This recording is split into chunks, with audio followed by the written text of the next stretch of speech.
know why you. I'm sure you can provide. No more. Shh. So what is it? No more. The women are speaking. Alright, The women are speaking. No more. Shh. That's mute number 2. The third mute, you go in timeout, okay, El Normo? No, I thought he was done now. I'll abstain. No, he's not. It was a misunderstanding, so shut up. Do you want to define Zionism? I keep asking you. Guys, shapeshifter, stop instigating. Norm, stop being like re-instigating.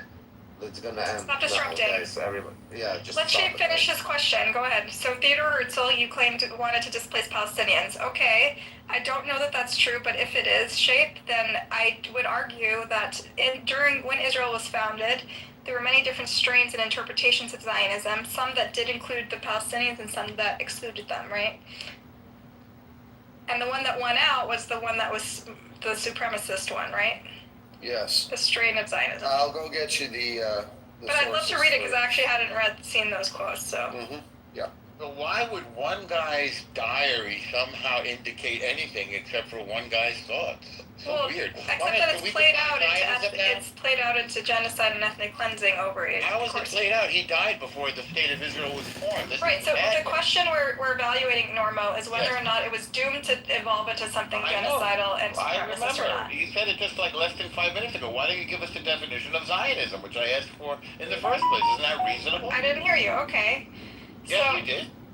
You just so it depends who you ask. Ago. It depends who you ask. I'll answer the question. I'm asking you. I'm going to answer. Great. So there's 2 different common definitions of Zionism. The way you probably, I assume, define it was Jewish. About me. Just read it from a book or a definition. So the modern, the classic definition that modern Western Jews use is, Jews' right to exist in their historic homeland or whatever, but many of us Jews, people like me who grew up Zionist, right, with Zionist families and Zionist homes, we were taught about Zionism more as a historical movement that founded the state, and it was this magical, euphoric time in our history, and then it was over, and then the state exists on its own, and it evolved the way it evolved, and has not much to do with Zionism. So I'm what you call a post-Zionist. I think Zionism was a movement that founded the state. I'm ambivalent on whether it was a good thing or a bad thing, but at this point, we need new ideas, not old ideas. Okay, so how about 2 words, Buttercup? Self-determination. How's that sound? Can I get in the queue? This is Agent. Yes. Go ahead. Yes. For new ideas. Let Agent jump in. Well, really, what am I doing? I want to ask Buttercup, how about 2 words? Self-determination. Doesn't everybody deserve that right? Yes, and the Palestinians also deserve self-determination. I agree that they deserve self-determination. That's why they've been offered a state 7 times. We always not in 20 years. Not in 20 years, though. Well, that's because they've been at war with us for 20 years after they. That's not a reason to stop trying to solve the problem of ruling over. You can't. It's the sound of one hand clapping. You can't make peace if the other side doesn't want to make peace. Go ahead, Rafi. Go ahead, Rafi. It's Rafi has mic. Agent, 1 second. But you're saying we haven't tried, but we tried prior to. What's the definition of insanity, Buttercup? The thing is, ruling over millions of people is not a long-term sustainable plan for the Jewish people. Answer the question. What's the definition of Because it's a rhetorical question. You're going to make me say doing the same thing over and over again? That's actually, I'm so glad you asked that, Rafi. That's actually a great question. This is a point of agreement we have. So the status quo, Rafi, Israel's been doing the same thing over and over again. Its strategy hasn't changed in the last 50 years. And what has happened? It led to October 7, right? So the definition of insanity means we knew a new status quo, something different, not what we've been doing before, which has failed to deter terror. It's failed to deter our enemies, right? Yes, no, Agent, you're going to go. Before, I agree with you, the IDF was operating on defense. Because before we would always get hit, we would do something, and then but their strategy beyond that, not just do something, they would be disproportional, right? And they thought a disproportional response would deter the enemy. No, but hold on. But it failed to deter the enemy, right? Hold on, Buttercup, 1 second. For years, Israel was under attack, and it's true, right? We were under attack. Again, a rocket flew in here, a rocket flew in there, but constantly once a month, once a week, a rocket was flying. One time Israel goes in, and some Western country government comes in, says Israel couldn't do it, guys pull back, Israel pulls out, Again, we wait until we get fucking shot a rocket at. And I believe that was insane of Israel. Because constantly we were getting hit, we were trying to attack, and then somebody would come and intervene and tell us to pull out. Great, so we have a point of agreement. We have a point of agreement now. Do you agree that this was happening, correct? We agree that the status quo has failed to protect. Well, no, but he's asking you what the status quo was, because the status quo between two people just shaking hands So and then I one think we're punches both the saying other the same thing. is different. No, there's a difference between what he's Let describing. me clarify. This time, Israel went on the offense, not on the defense. No, they didn't. They were responded to October 7th. That's defense. But we're on the offense now. It seems to be working. It's Lebanon is on the look at Israel. They're in Lebanon. That's offense. With the Hamas, how they hit them this start. How they hit Gaza this time. Israel never hit them before like that. It set them backwards. This is offense. This is different. And you see, Hamas is different now. There's no, Okay, so that's where I disagree. Let me respond. Hold on, Buttercup. There hasn't been a rocket that has flown out of Hamas. Am I allowed to talk or no? Yes. So you said this is different, what they did with Gaza. I would argue that it's not different at all, because in fact, if you've been following Gaza and you were paying attention during Cast Lead and Iron, whatever, all the different incursions into Gaza in the last 20 years, which we've watched closely, in each subsequent war, Hamas would strike, right? They would shoot a rocket, or they'd kidnap a soldier, or they'd kidnap a kid or whatever. And what would happen in response? Israel would respond disproportionately. They'd wipe out like buildings, and 1,000 people would die, right, for one person. Now we have something similar, where they came in and killed that. And the thinking, the logic, the strategy of Israel was having a disproportional response will deter for future attacks. Right. But in fact, what happened? Eliminate the enemy. Stop talking for 2 seconds, or I'm going to move you down. But in fact, what happened is each of these attacks, this disproportional response, not only failed to prevent another attack, but the next attack was worse, and the next response was worse. So this has been like an escalatory system of like 5 or 6 wars in a row that culminated in October 7, that ultimately culminated in the Jewish people committing a genocide, right? That's not The true. children of the Holocaust committing a genocide, what I That's not consider to be true. genocide. Trying to get him to So listen, this is how it ended. What I would say it's a continuation of a previous trend that is not actually continuing the status quo. It's not breaking it. No, before October 7th, we were not in Gaza. Norm. Yes. 1 second, not agent. There were 5 wars in Gaza, Cal, before October 7th. Well, what was the death count of those compared to this one? And we were It not was in a Lebanon. similarly disproportionate. No, There'd be like you know- 3, there'd be like you know 6 what dead we're doing soldiers, now? and there'd be 1,000 dead Palestinians. Now we're eliminating Most the enemy. facilities.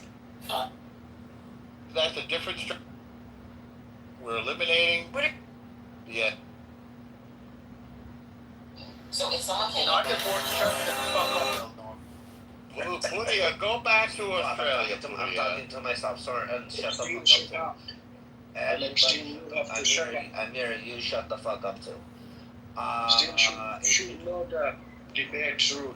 Is it my turn? Okay. Yes, it's your turn. Thank you. Go. Yeah, I wanted to just touch on that. So the question, going back to the question, which was this the genocidal blah, blah, blah inevitable, or was it, there was some way to avoid it? It goes back to the one-hand clapping analogy that someone mentioned. That was me, Agent. Yeah, that Norm mentioned. So, yeah, I think there could have been kumbaya for sure. Like if the peoples surrounding Israel, the neighbors of Israel, they have I assume, I view them as having agency, both individually and collectively. Now, had they chosen to make peace and freely trade and just be good neighbors and supportive neighbors, even to try to maintain the defense of their neighbors, in fact, like make sure there's no rockets being fired from their own territories into Israel, or just straight up taking their armies and attacking Israel various times. It could have been a beautiful relationship between Israel and the regions, and there wouldn't have to be. I'll just take your premise and say there's a genocide. I mean, then there wouldn't have to be a genocide if Israel had never been attacked. There would not be a genocide. I hear what you're saying. I hear your point. what you're ignoring is the fact that there were spoilers on the Israeli side as well. When there were attempts, good faith attempts at peace, there were spoilers within the Palestinians and also among the Israelis, right? It was Israelis that killed Rabin and tried to thwart the Oslo That was deal. one Right? Israeli, not pluralism. So, But there were actually mobs of them in the streets trying to thwart it, right? They had lynch mobs. Put him in jail. There were lynch one mobs. killer. There were. No, this is not You true. want to see videos of them? No, The but mobs of the it Israelis was one opposing the deal? person who did this. Now, we do have, you know what's different? Now It we was have the incited by Abraham lynch Accord. mobs that filled the streets of No, Israel. it was not. He was a crazy person. They put him in jail. I'll just put a link in the chat to the mobs. Please, with the links in the chat. So In we fact, do have Netanyahu was involved in those We have mobs. peace with Egypt. We have peace with Jordan. We have peace with Lebanon. We have peace with UAE. We have peace with Bahrain. So this is You something deny that new there's we're trying. spoilers on the Israeli side? What's that? You So deny why that there's changing the spoilers on the topic? Israeli side that What prevent are you peace? talking about spoilers? We have the Abraham Accords. How's it? What is spoilers? I'm saying there's no Kahanis that thwart peace in the Israeli side. There was no war. We've been dead for 30 years. Yo, everybody shut up for 1 second. Everybody shut up for 1 second. Buttercup, do you have Yaakov blocked? I don't think so. Let me check. Well, check, because he can't come in, and I know Glow and Daniel are not blocking him, and so aren't I. You Somebody's would never blocking him. block. You don't make. Hold on. You make peace with your enemies. There was no war between. No, we have been. No, we've had. Here, We I'm don't gonna copy with it. What do anybody. you mean by peace? There was no. All right, I'm gonna go down for a second. So go down first. There was no war Yeah. between UAE Yeah, what's and up? Israel. So And there was no. I don't really want to unblock some of these people. We have So peace, I'll go down. cooperation, and security. Seriously blocked. maybe you don't know the definition. We have peace, cooperation, and security. What are you Don't look talking at you. I'm about? talking about the Abraham Accords. Maybe That's the not a- news didn't What are you reach. talking about? There was no- Sure, that's peace, cooperation, and Yeah, security. there was a- In fact, UAE now has mutual defense with Israel, which is But there was no also war. a change. These are all Your new enemy things. that you had war with. These things did not Maybe exist you don't before understand the Trump. definition of I guess peace. there's a war maybe you don't understand. Buttercup, 1 second. Didn't we have a war with Egypt? Now we have a peace deal. Didn't we have a war with UAE? No, there was Now no we war have with a war. UAE. Didn't we have a war with Lebanon? Sweetest. Didn't we have a war with Lebanon? Now we have a peace deal. All right, everyone mute up. So you know what we're learning? How about Peace the through strength. UAE? There was no Now war we're with learning UAE. about peace through strength. Hold on. Buttercup, how do you have Yaakov blocked? Yeah, that's just weird. Anti-Semite. That's just weird, bro. He talked a lot of shit about me. It's fine. It doesn't matter. I talked about your politics. If I ever said anything personal, I don't Yeah. remember it, and I He's apologize. the most Okay.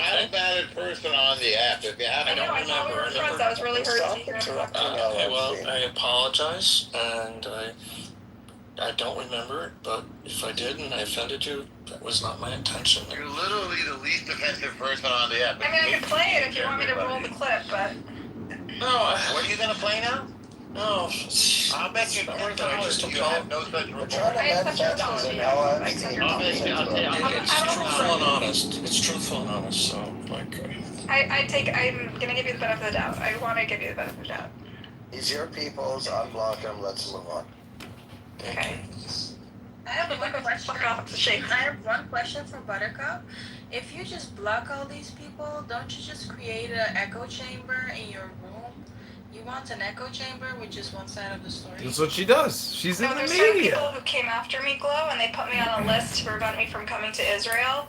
And they put me on a list they put my mugshot on a thing called Canary Mission to paint me as some terrorist. I did not do anti-Semite. that. But Yaakov participated. No. Yaakov participated in the doxing that. No, I did not. No, I did not. I will agree. Did you Okay, we don't have to go over it. We got her. She can't go back to Israel. Oh my God. Politics, Glow, it has to do with being. And Lord will probably have done that. He's in Buttercup, you're a terrorist, Buttercup. Oh, Lord, well, you're You believe in the violent destruction Or can you give me the mod back, Ref? I'll help you babysit. No, but you have the people, you have So a I baby don't is. have them all blocked. You're Am I unblocked now, Buttercup? You've destroyed your credibility. Buttercup, hold up. Let's be fair. I don't have anybody who wants me fucking dead blocked. I let everybody come into this room to speak. neither. Even I modded. Hold up, I even modded you, right? You saw my good faith. But you have a bunch of people blocked. Like, are you joking? Preventing others. But they actually came after me in a violent way, though. What violent way? That's You're a not lie, saying that. Buttercup. I don't like echo chambers. Ruckle. I'm here. Nobody's coming in violent. 10 of people blocked Buttercup. I'm sorry to say. You're preventing other people that. All right, well then I can't be on the stage. I'm sorry. I really enjoyed talking to you, Rocky. We'll do it again some other time. You're a bad person. We'll talk live if you wanted to. It doesn't matter. You didn't have any. You didn't have anything genuine to say, anyways. You're a shonda. You're the Shonda Rocco! No, I am better. Shame on you. You're doing the dance of joy right now. No. She got what she deserved.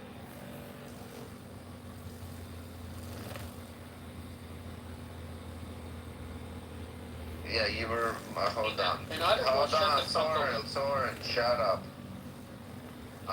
Okay, guys, let's get back to the. Thank you. You can say shut the fuck up, Soren. Pudia. Okay, good guys, Norm, stop instigating. Let's get back to the topic. Zionism, right to defend or ethnic cleansing. Who hasn't spoke?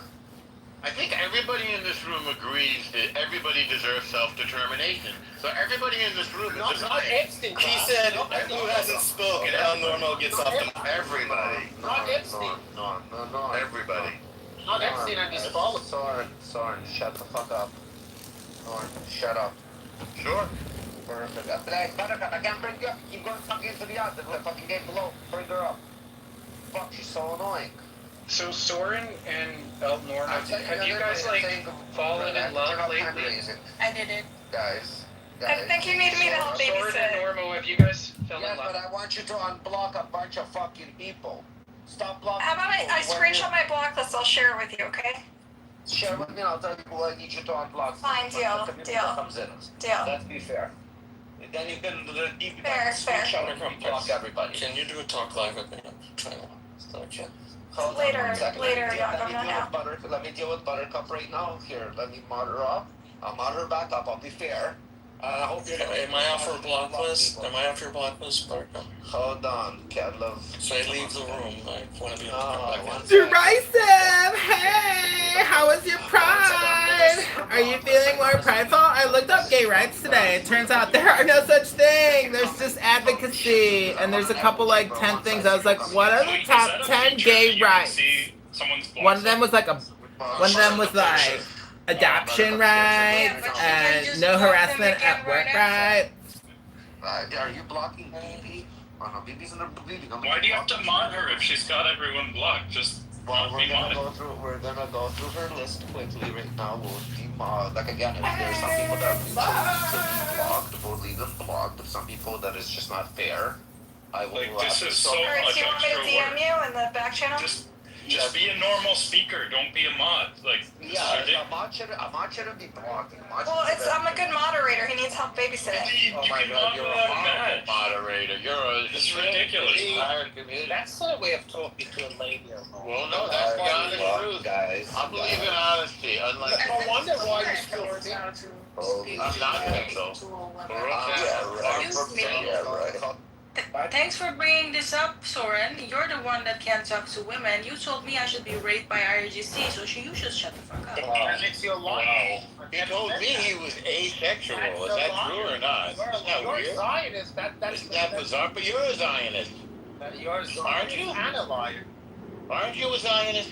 Don't you believe that everybody deserves Not self-determination, Epstein, including the and I'm Jews? a follower of Epstein. But Epstein is dead. He doesn't have Well, any his power. ideology is still alive. Look at my. What is his ideology? Look at the guy next to the. What is his ideology? What's the name Tell of us. the guy next to Epstein?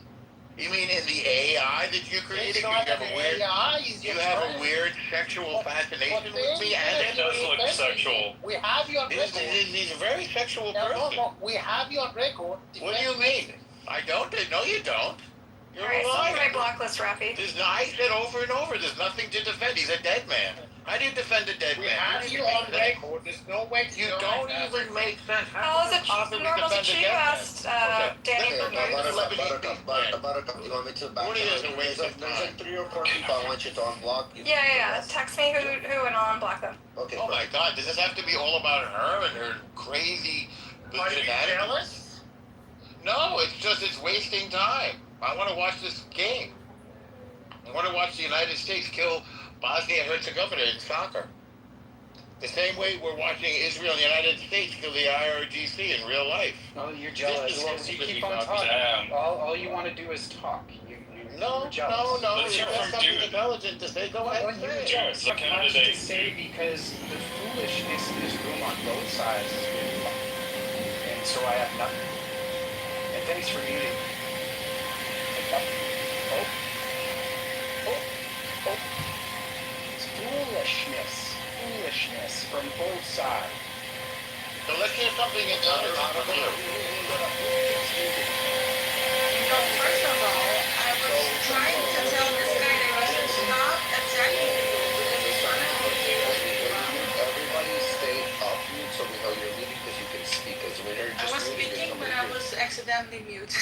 Yeah, I know. Make sure you're always off mute before you start muting. And I think it's one more person actually. Buttercup, 1 second. Yeah, this is me and Epstein, by the way. This is before I knew about his allegations. I want to hear some other voices. Kale, what do you think? Was it an Yeah. This is. I just came here. I'm a new voice. Thank you. Okay, horrible. Do you have any thoughts on whether or not Zionism was inevitably going to turn into genocide, or whether there was hope there was an idealistic version of it that could have been That's salvaged? a question, though. It's a question. Wait, hold on. Whether we deserve the right to self-determination, like everybody else. That's Whether it was a supremacist Well, system by Israel- design, was it supremacist Yeah. by design, Yes. or was it to Yeah. evolve into that? Well, Israel's the only country that actually has this concept of religious supremacy. Name one other country where this is the case. So they obviously have. No, Yeah. no, that's not the They case. have Iran. No. And tribe in Saudi Arabia. Iraq? Are you kidding me? Iran, I said. They're not aligned. Iran. Iraq. No, that's not true, by the way. 100% true. Non-Muslims are No, not sorry. allowed in Mecca. 100% true. And then the fact there's a separate road for them. It's Muslims this way and non-Muslims the other way.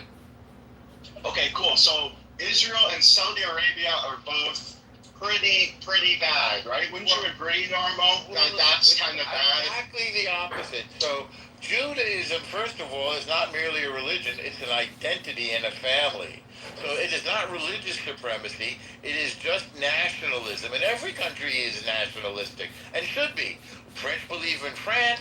British believe in Britain. Americans believe in America. We're cheering for America in the soccer game right now. But you can't become Yes. part of this. You can't become part of that. Sure you See can. what I mean? You just said it's not a religion, it's an ethnicity. No, You're the only I said it's an ethnic. identity. I didn't say identity. what? I said it's an identity. It's an ethno tribe, to be honest. What's that? What's that It's mean? an ethno tribe. Okay, explain identity. Can I become a fucking Yahudi? I'm Can I delighted to become? tell you. I want to have Very excited, to brother. learn.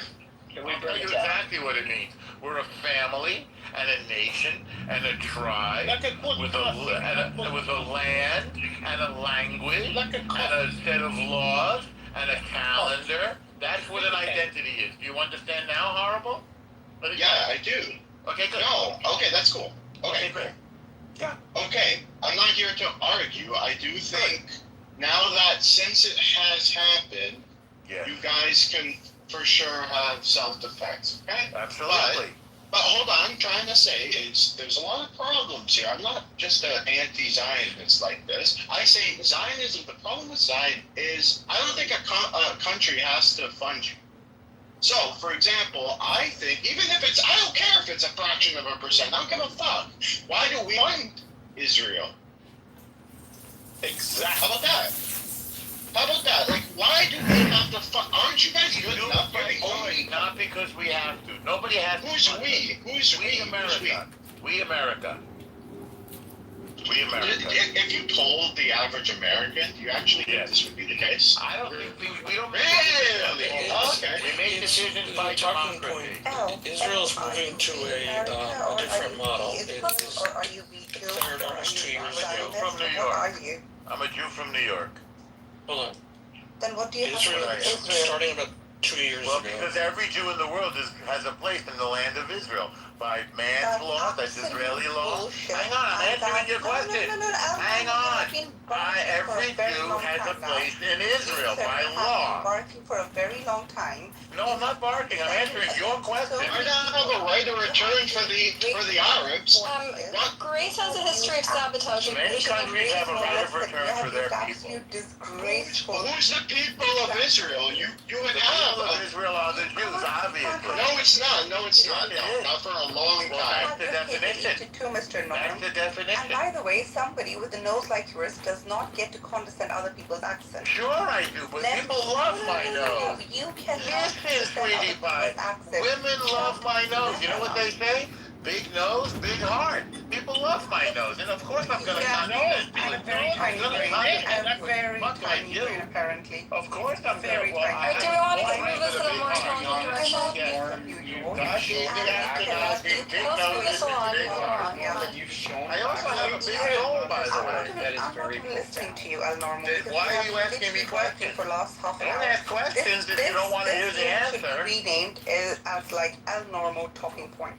That's correct. So what do you want to do? Let's get back on topic, Yes. guys. I think she does like me. I think she's flirting with me right now. Okay, so don't flirting in a different room. We're gonna hear from Kalev now, okay? Okay. Kalev, was Zionism doomed to begin with to become a supremacist system, or was there something Yes. idealistic and salvageable about it? No. We already heard your opinion, Horrible. Thank you for sharing. We heard you. The question is, do we deserve self-determination like everybody else? And the answer We is heard yes. you also with Normal. You've said that 4 times. Now it's Okay, Kalev's turn, or don't change Egal, the or someone who question. has interesting thoughts about this. I'll come to your question. I want to answer a different one first. Para sa тебя помогает собраться тут снижать. I think Zionism is not just the right to defend, Не надо понимать, it's the right to not be genocided.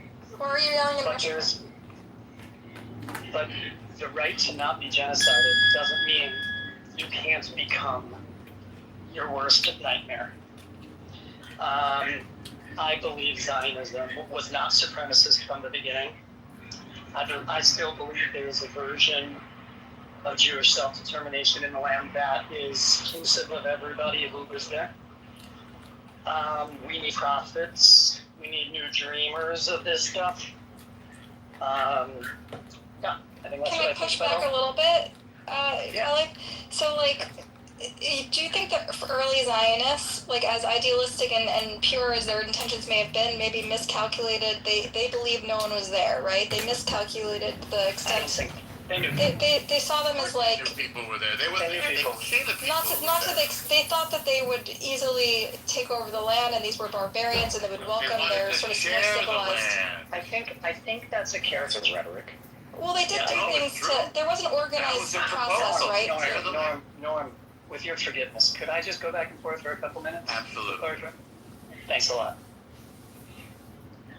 So if you read like Tom Sagan, right? I think it's a bit of a caricature, right? I think, as you say to us often, right? There's nuance, it's complicated. I think the Zionist movement was pretty diverse from the get-go. And there were different people that knew different things, that were willing to admit different things, that were willing to say different things in public and in private. They knew there were people there. They were also trying to escape a terrible situation, right? So I I think guess I'm asking if let's by add design nuance. it was supremacist. Stop interrupting you, I- please. No, it's okay. No, I don't think it's supremacist by design. When I read the Declaration of Independence, I don't see a supremacist document. I see a Jewish set of documents. Do you think Bingo. Herzl's Zionism was supremacist? Or it's a different time, right? The Declaration of Independence. I think there were some Zionisms that we would label that. That wouldn't be the kind of Zionism that were not democratic. Yeah, What I about the think there are some. revisionists? Were they supremacists? No, I don't think so. I don't think they're good, but I don't think supremacists. Zionism, in a word, is about Jewish survival. As Caleb. Norm, would you allow Christians to own Israel? Because apparently the Muzzies and the Jews can't get along properly. The Jews are doing great. But I don't hasn't revisionist Zionism led us to this point? Where it culminated in genocide, or what I consider to be genocide. Well, it's not a personal definition. Well, it seems like you're not capable of running. The Jews are not capable. Considered to be the Jews are not capable of running a country without destroying everything because their ideology seems to be to want to bring about the Messiah. Not true. Not true. No, I'm bringing the eschatology of why they do what they do. And once you understand why they do what they do, right, you'll see why they blow up everything. Yes, it is. Yes, it is. It was the last resort when people won't stop killing us. It was the last thing that we did. We didn't destroy Gaza for the entire time. Finally, after October 7th, it's okay. Give us back our hostage. We're going to take you apart. You are holding the Muslims prisoners Wait. Everybody's in the world's largest open talking air at prison. once. You are pouring concrete into their drinking water that they can No, we're drink. not. And then We provide drinking water. What are you talking about? Hamas is ignorant coming to really? existence in How 1980s. ignorant could You one have person been doing be, this Cora? since day one. Cora, you're completely wrong. We were supposed to share the land. They rejected the partition. Way deeper. Why did they reject the partition? You have been Why do the Arabs think they should get all the land, time. Cora? Right. Why do the Arabs think they need all the land, Cora? Could you explain that, please? Well, the Muslim Brotherhood's problematic. Why do they deserve all the land? I agree. I agree with So you. you've got 22 countries, almost all the land, all the oil. How greedy can one people be? Baseless and ridiculous argument. They didn't get 22 countries, so they count them together? I'll tell you what. Just because I'm a Muslim, Did they get 22 countries or not? And start claiming land there. Wait, so did they? Wait a second. That you have Did almost they get 22 countries or not? The voice is much louder, so I want Cora to have the mic for a second. Absolute ridiculous argument. But it's true. Oh my god, just shut Okay. up. You're No, you shut up. Mute up, L, and Cora, you have the mic for 5 for 10 Don't talk to the lady like that. Why not? Okay, learn patience. Learn to listen. No, you should learn patience. Just shut up. Normal. Shut the fuck up. You shut the fuck up. Shut up. Stop disrespectful to Shut women. No. Shut up and listen. Wait. So you're going to respond to what no, I said? No. If you're going to talk over me, I'm going to keep talking over you. I'm sorry. You can. I said to you, you got 20, it's fine. You got 22 countries and all the oil. The actual reasonings Right. of why your argument is absolute bullshit. Okay, Just tell me because which I'm part is Muslim, false. I cannot claim land in Saudi Arabia. So just because you're a Jew does not make you an automatic claimer of the land in Israel. Firstly, we No, it's not automatic. Examples. No, listen. It's Just historic. take the examples from the Torah, by the We're way. already in the land. Clear again and again. Right. The Torah refers to the Israelites as people. Right, and that does. Israel is the person, it's not the land. You don't have No, it's the land of Israel. Everything is on what Israel. land belongs to you. Listen. Okay, you're you don't just have latitudes and misinformed. longitudes to what land belongs to you. Say God again? is not a realtor. He's not a real estate agent. Never okay? said he was. All of this argument is absolute bullshit. It's not the argument. Why are you guys are you trying to tell me that you're so horrible that God wants you No. to restrict to one piece of land? No. Why do you think No, God we're wants telling to you that restrict we in deserve one piece of land? self-determination in our There's a homeland. world that you can be anywhere in. I'm No, not how telling you God any of wants that. you to be in Israel. What I'm telling you is that we deserve self-determination in our homeland like everybody else. Prospect Your God homeland is is land. Israel. Our homeland is Israel. You can disagree, but I'm sorry, you're just wrong. I agree. It's in the Quran. It's in the Quran. Because Muslims Correct. might have. Guys, when you're speaking, wait for the other person to finish and then respond. I'm gonna mute you a few times and then I'm gonna move you down for a timeout. Listen, I'm correcting the Muslim. El doesn't stop talking. I literally came in to my point just. Cora, you understand many El people has are been talking native for to last that half an land, hour. right? So if he doesn't stop Buttercup, you need to move him down because we haven't done that one. Now you're gonna say, now you're just Go on then. Do you agree that there are She many has a people good who point, are El Normo. You gotta go in timeout if you keep interrupting. Let Cora speak Okay, for I'm 2 not in- seconds. Okay, how much longer? How Just long do mute you up want to and give then her? you get to speak, okay? How long do you want her to have? She gets at least 30 seconds. You can set a 30 timer. seconds is fine. Go. Then mute up. Great. Good. My time starts now. So just because Muslims, as you made a ridiculous argument, Muslims have more land, so they shouldn't need Israel. That's a bullshit argument. Just because I have two houses doesn't give anybody else the right to just kick me out of my house, saying like, oh, you already have one house, give me another one. That is an absolute bullish argument, and it doesn't work anymore. It absolutely doesn't work anymore because these crocodile tears have been seen by the world, and that doesn't stand a ground anymore. Not in international law, not in the eyes of any legitimate organization, not in the eyes of any United Nations, or you name it, you have it, International Court of Justice. It doesn't hold the argument, firstly. And secondly, this is ridiculous. You have the whole world. Just be a part of the whole world. Integrate with the whole world. Why do you need a small Okay, piece of that's land? your 30 seconds. Only by commitment. That's your 30 seconds. Okay, that's 30 seconds. We'll be time it. Hang on. Didn't come Hey, listen, hang on, it's my turn now. Sorry. You guys are the culprits. Sorry. All right, That's good. your 30 It's your So Cora. you Now are normal is arguing. 30. Normally good 30 seconds. Quiet now, Cora. I gave you 30, I was quiet. You argued against something that I didn't say. Oh my There are many people. Okay, let him finish, Cora. We want You to get time. argued. Now I'm going to start over. You're gonna get another mic. Don't worry. You argued against something that I didn't say. I didn't say that we kind of take somebody else's land. I said that there are many people who are indigenous to that land. There are Arabs, there are Yazidis, there are Druze, there are Samaritans, there are Jews. The Declaration of Independence of Israel is very clear. We have full intention and full action to live peacefully with our neighbors. The League of Nations in their wisdom, the United Nations in its wisdom, said that Israel would live on one part and the Arabs would live on another. That's already been established. That's international law. 30 seconds is up, and you just sound like you're spitting. No, I started Quiet, to We have to start over because you interrupted. It's true. 30 seconds. Thank you for keeping time, Shapes. Thank you. It is now we have to give me more time. No, you just sound like No, we don't. It was 30 seconds was the agreement. Now it's Cora's turn again. You're slurring your speech. Get that checked. Both the League of Nations and the United Nations decreed that we would share the land. 8, 7, 5. Okay, Cora, go on. Great stuff. So you talk about these amendments and these agreements. Who put these agreements there in the first place? If it was not for the Balfour Agreement, Israel, the current state of Israel, would not have been there in the first place, right? Read about the Manchester Plan. Read about the United Nations. She gets a new 30 Hey, seconds. we're doing a minute now. A minute. If you interrupt again, she gets a full minute, okay? I'll take a minute as well. Elle, you have some issue. I No don't issue. think your wife listens to you. If you interrupt again, it's going to be 2 minutes, okay? Get it out on other people. No, not true.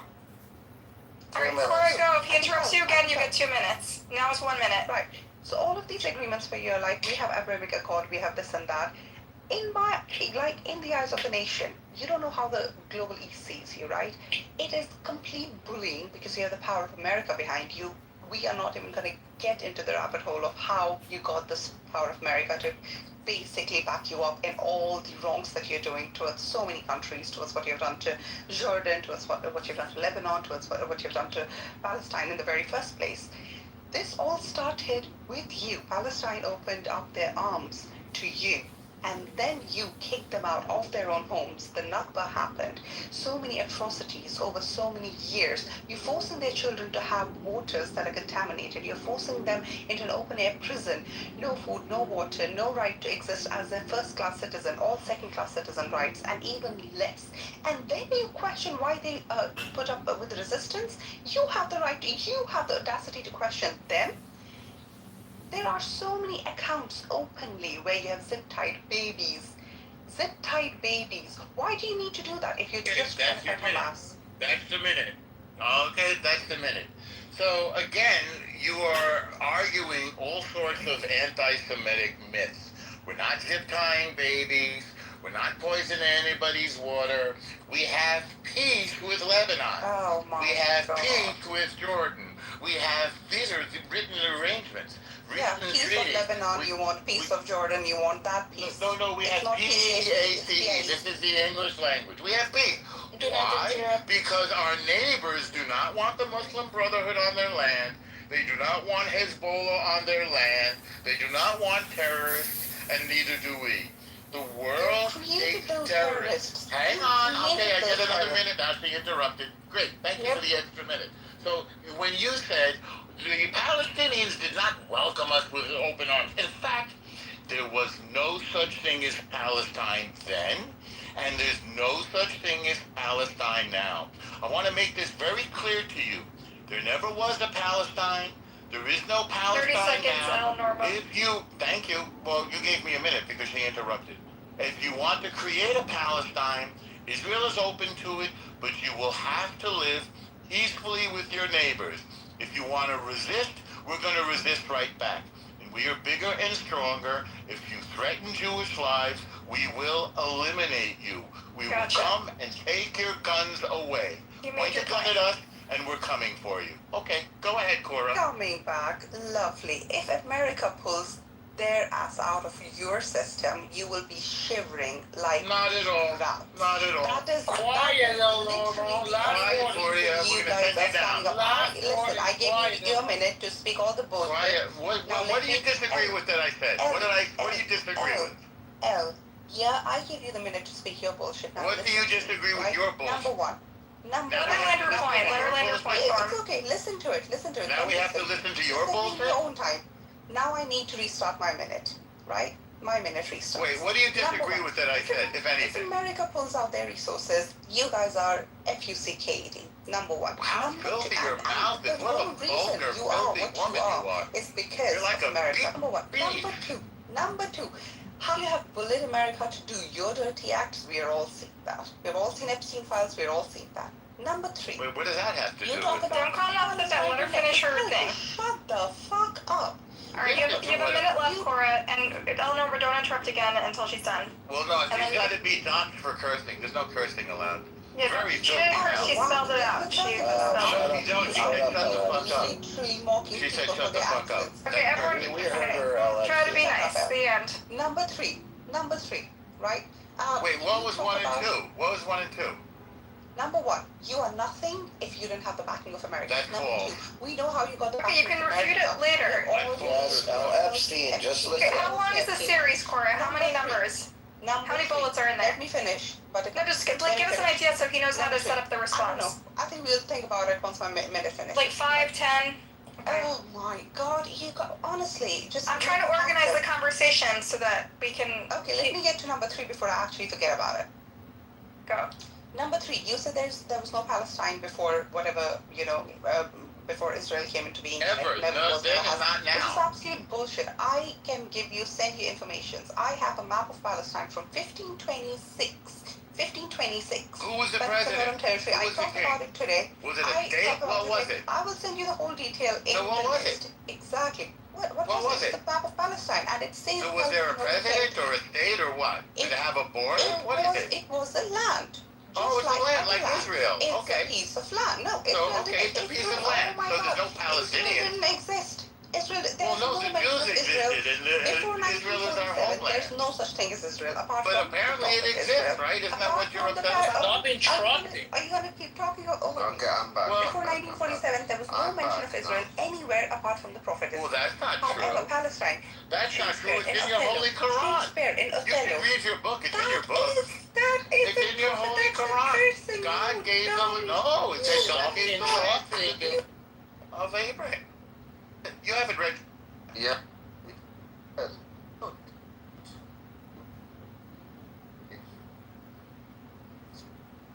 Stop. Whoever's muting. He just proved my Guys, point. He's no, basically Cora, talking out of his ass. Cora, My Cora, discussion. What a But who was muting? It wasn't me. I didn't mute. Was it Glow? What a Did I forget to unmute again? Okay, hold on. What a crap. I'm muting everybody. You guys are behaving like children and treat you like fucking children. Again, we have a one fucking mic policy. Unless you are retarded and you're going off on your mic while somebody else is speaking. Okay? You know what a one mic policy is? I don't know if they never taught you where you guys come from, but it's a one mic policy in this fucking room. Buttercup, who was speaking, who was next? Cora was speaking and Norma was interrupting. No interruptions, Cora, land your plane. Please, I've been listening because I've been hearing. We did a new rule that worked really well, Rafi, which is she gets a minute, and if El Normal interrupts, then she gets 2 minutes, and if then he gets a minute, and if she interrupts, then she gets 2 minutes. We didn't agree to that. I didn't agree to that. Well, Rafi and I are the Norm, I'm gonna give it to Buttercup because you used that for yourself. You added yourself an extra minute. I did hear it again. I had you in my ear. It wasn't 2 minutes, it was 1 minute. I understand when Cora interrupted you, you added yourself an extra minute. No, I just started over. I understand you said you gave me an extra minute. No, I just started over. Norm, don't bullshit up bullshitter. I'm not bullshitting you, I'm telling you the truth. I timed it. Don't bullshit up bullshitter. I timed it. Over. All right, Cora, you have a minute, and after a minute, El Normal has a minute. Okay. Go. Yeah, this is my final stance. When El Normal says absolute ridiculous stuff like Palestine didn't exist, I have multiple proofs that Palestine existed, and he has just proven his limit of knowledge, right? He says the Quran talks about Israel. He talks about the Prophet Israel. Prophet Israel, it was a person. It was not your latitude, longitudinal land, governed by what's his name? Netanyahu. It was not that. If you believe that, there's nobody as ridiculous to talk to as you are, firstly. And then lastly, Palestine, Othello, Shakespeare talks about the land of Palestine. What's his face? The famous child author, his name will come to me, talks about Palestine way before Israel's even absolute mention came into being, right? And then I have physical maps, and I will send you all the details of that maps from 1526, with the whole map from the river, you guessed it, to the sea, a land of Palestine. And inshallah, one day we'll be free. You can say whatever you want. My literal argument is... Okay, Norma, do you want to respond to that? Of course. So... You have 1 minute. Yeah. So, there is no such thing as Palestine. There was a land. There was never a state. Before it was the land of Israel, it was owned by the Ottoman Turks for 600 years. There was no Palestine, there was no Palestinian, there was no king, there was no president, there was no ruler, there was no state, there was no currency, there was no economy, there was no Palestine. The Ottoman Turks were defeated in World War I. The League of Nations said to the Brits, please administer this. That was the mandate of Palestine. The explicit role of the mandate was to return the land to its indigenous people. Those indigenous people were, by the ruling of the League of Nations and later by the United Nations, the Jews and the Arabs of the land. They partitioned the land under international law. The Jews got a tiny little bit. The Arabs got a big amount, including Jordan, which had never existed before. The Jews said, thank you, we'll take it. And the Arabs said, no way, we are going to get rid of the Jews. We're going to commit genocide. They tried, they failed, they lost. The Arabs attacked repeatedly, they were defeated every time, and every time they attacked, Israel grew a little bit defensively because we saw that we could not trust our neighbors. While we are resolved to live peacefully with our neighbors, and we now have peace deals with most of our Arab neighbors, Lebanon, as recently as 2 days ago, the Palestinians have peace deals with precisely nobody. They are violent terrorists that have been expelled from Jordan, expelled from Lebanon, expelled from Kuwait. Nobody wants them. These people calling themselves Palestinians are professional terrorists. And if they keep threatening Jews, that will be the end of them. Thank you. Anyway, let's get some new voices in here. Soren. An open threat, by the way, Al. Was that an open threat? Well, look, obviously... He's like 1,000,000 years old. He can't threaten anybody. I'm not 1,000,000 years old. No. Honestly, was that an open threat? Because that's how we like. He's not capable of threatening anyone. He's barely alive. You are very old. You look like you're in a museum, bro. You look like you're in a museum, bro. I don't know what that means. It means... Stop the personal attacks right now. We're not gonna do it. I'm gonna push you down if you start personally attacking anyone. He's just a little old. Thank you. No, I'm not old. I'm in better shape than you, and I could easily kick your ass if I chose to. That was a violence. Don't bother a Jew because there's going to be bad consequences. That was a violence. So what I said, Cora, was... My point is he's harmless. Don't worry about it. I want you to be very clear. If you threat, if you point a gun at a Jew, we will come, we will take that gun from your hand, and we will not do it gently. And what if Any you guys are the questions? ones What is he pointing the talking guns? Are there any So questions? what if What's this guy you guys are talking the ones Point pointing the a guns? gun at a Jew, we will take that gun from your Who's hand. talking about And God? what We if you guys will are the not ones? do it gently. I just said you look old. Okay, you self-proclaimed Any victim. questions? What if you guys Just are the said you ones look old. actually pointing the Jews and He's pulling like the the guns? octogenarian with a big gun going, get off my lawn. If there, If you're the ones pointing the guns and bullying the world, Yeah. well, we're what not should be bullying your the world. end? We're a tiny But little you are. country. But you are. No, we're not. But you are. How are we? Peace deals. How are we You have bullying the bullied- you world? have Explain to bullied- me. You have bullied your neighbors. Any small country that we were at the You have this beginning. weird control with We're one of the smallest countries in the world. How are we threatening the world? Nothing, but we I think Soren wants to pipe up. Guys, let's hear some other Country voices. that we were when we. Guys, mute up. Yeah, let's hear Soren. I want to hear from Soren. Soren, go. Look, obviously the previous speaker, the mouthpiece of Hezbollah agent Lomo, he didn't cover Balfour Declaration. He didn't talk about the fact that this. How is that relevant to anything? Well, it was very relevant because the How is it Rothschild relevant? letter. El Oldo, stop talking.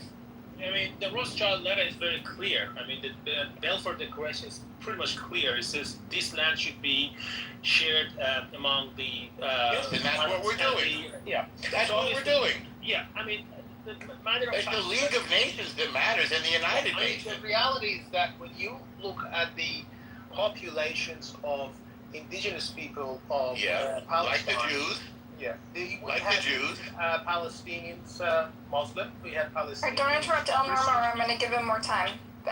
Soren, you have 1 minute starting from now. Thank you. I mean, I've heard this guy 1,000 times. There's no point. Alright, you have 2 minutes starting from now. Stop talking, Anwar. I'm gonna watch the game.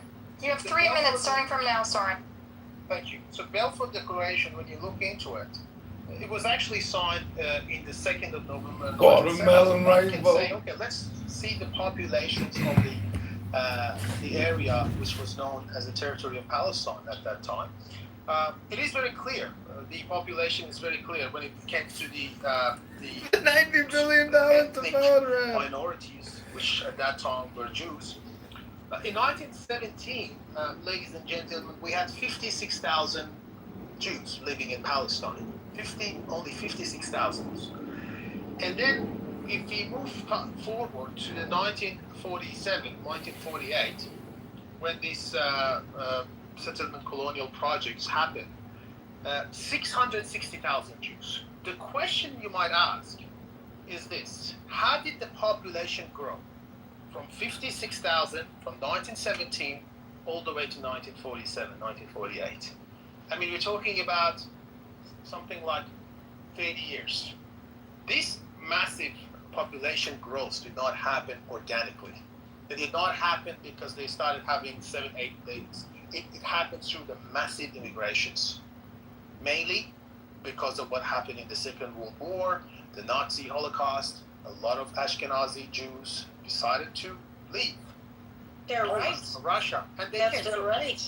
So this did not happen organically. So we're talking about an area which for years and years and years, the Mizrahi Jew, what is known as Mizrahi Jew today, along with their cousins, the Arabs, the Muslims, they were living together.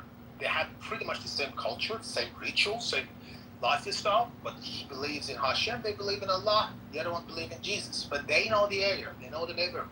And all of a sudden, they opened the door, they realized that some people coming, to them they were Europeans. That to them there are some people coming from Poland, from Russia, from Germany. And they had to come, and they came through what is known as Nakba. They displaced hundreds of thousands of Palestinians to other lands. This is the Palestinian perspective. This is the fact that the reason they didn't accept that very first declaration in 1948 is because they knew that these people, but that 52,000, yes, they were original, they were authentic, they were indigenous people of the land. But the massive immigration happened afterwards, but mainly as a result of the Second World War. They didn't see that as organic immigration. They see them as invaders. So you might make this argument that 3,000 years ago their grandfather passed by Jerusalem. You can make that argument. But the matter of fact, people at that time, they knew that these people are not from there. They knew the Yaakov from Jerusalem one of those 50,000, but they didn't know the other one from Poland. They said these people they didn't even speak the language. They didn't speak the language that an Israeli Jew was speaking at that time. They saw them with a different culture, with different food, and that's why they didn't accept. They said, okay, you are 10% of the population, you can have 10% of the land, but not 50%. That's the way that I think the way I look at it. But again, you can make this argument that the Jews passed by that 3,000 years ago. Self-determination is that even self-determination of Jews living in Poland. You can make this argument, but people are going to laugh at it. Okay, thanks for explaining, Soren. That's very good information. I would like to add that if it were me, I mean, if I would look at myself, and I would be 3-4 generations into living in another country, but my people are still living there in Iran, I would make the case that I have every single right to move there back again, especially after the Second World War. So if that makes me an Iranian Zionist, then I am an Iranian Zionist. Can I ask a question to Soren? Go for it. So I understood that you just explained the Palestinian perspective and also just like kind of glossed over the Jewish perspective. But why is the Palestinians' history more relevant than our history? Can I answer that, Soren? Go for it. Thank you. That's a very good question, right? And the answer is very simple. The relevance depends on what are the actual turn of events. When people say like Palestinians didn't make a deal because they didn't want peace, that's absolutely ridiculous. I'll tell you why. If this is my house and somebody from the outside comes and says like, oh, this land belonged to someone else like thousands of years ago, so please give me 10% of your land. For them it might be a good deal, but for me it's still a bad deal because I'm losing my house on the pretext of what? Nothing. So that's why when I say like, this is my house, I need to protect it, that right now in this narrative is relevant. But if somebody else is coming in saying, no, but I only asked for 10%, just give me the 10%, that does not stand any relevance. As I said, like, I am a Kashmiri, right? And my ancestry is from Iran. But under no circumstance can I go back to Iran right now and say like, oh, excuse me, my great-grandfather was from here, like, probably 150, 200 years ago, so give me your piece of land, and kick somebody who's already living him out because apparently I am the real, I'm the real person from that place. It does not stand the relevance in the eyes of International Court of Justice. Yeah, Cora, but you're not acknowledging the fact that Palestinians willingly left. And then some of them were expelled, right, Em? Okay. Left where? But okay. No, so in 48, some of them left because of fear, right, of the war. No, because they were told that there's actually no evidence of that. They did research. That's not true. That is a myth. That is one of the myths that they teach kids in school. It's not true. They willingly left to neighboring countries. Okay, can you give me one? So many of them tried to come back, and the Israelis did Palestinians not go to Lebanon? Did they not go to? Yeah, and they were told it would be temporary, and when they tried to come back, they were killed.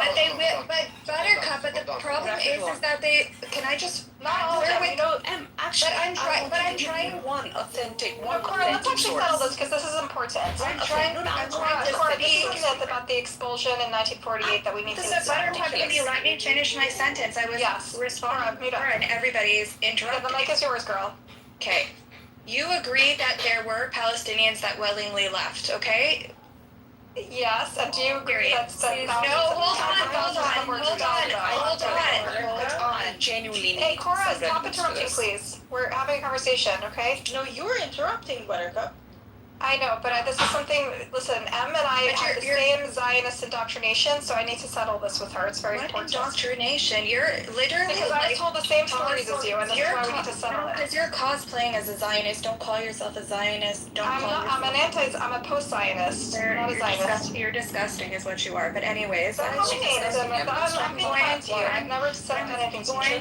Just because she doesn't fall into your myths that you created, like self-proclaimed with. So, Cora, let us have it back and forth, okay? Just give us the mic for 2 seconds, because I think this is something we both heard the same we were raised with the same information, and then there was a point when I picked up a history book and I read the other side of the story, and I'm not saying you're wrong, Em, I'm saying you only have half the story, I suspect. I just want Em to Can I just please, Cora, you're really like making it hard to finish my train of thought? Buttercup, you agreed that there were Palestinians that willingly left. Whether we agree, yes. hold on. Okay, thank you.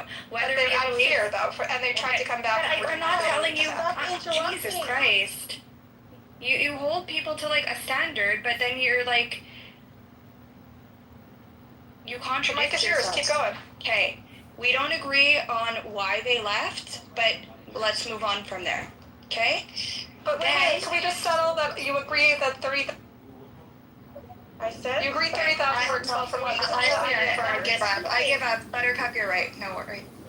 Okay, well, we need to acknowledge the multiple truths, Em. This is what you want, Em. We need to establish the facts. Some left, some were expelled, right? Fucking let her finish speaking. Do you hear me? No, this is the stupidity that Rafi allows in his room. It's fucked up. No, Chloe, we need to establish some facts. That's what we're doing here. I'm trying to finish a train of thought, and then you can debate me. Like, what is you asked me to confirm a question? I'm saying let's establish the facts together. Stop interrupting.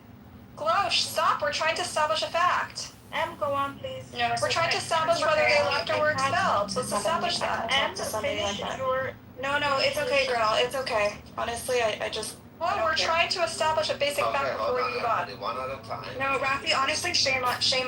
Why shame on me? Shame on you for letting somebody like this mod your fucking room. I mean, shame on me for letting somebody mod this room. Guys, you're getting on stage to debate them. Yes, but Buttercup keeps interrupting Em and doesn't let us speak. Hold on. We're trying to establish a fact, Glow. But I understand, but no interrupting. Everybody gets 1 minute to speak, 1 to 2 minutes. Land your plane, and nobody interrupts. Somebody interrupts, you give them an extra minute. Okay, but if you ask me a direct question, like, did they all leave? I think I'm allowed like 15 minutes at this point. Okay, well then don't ask me rhetorical questions on the way. Again, guys, just land your planes, make your peace, say your comment. Go, you have a minute. Go. If anybody wants to rebuttal it. Go, guys, seriously. Sound like children.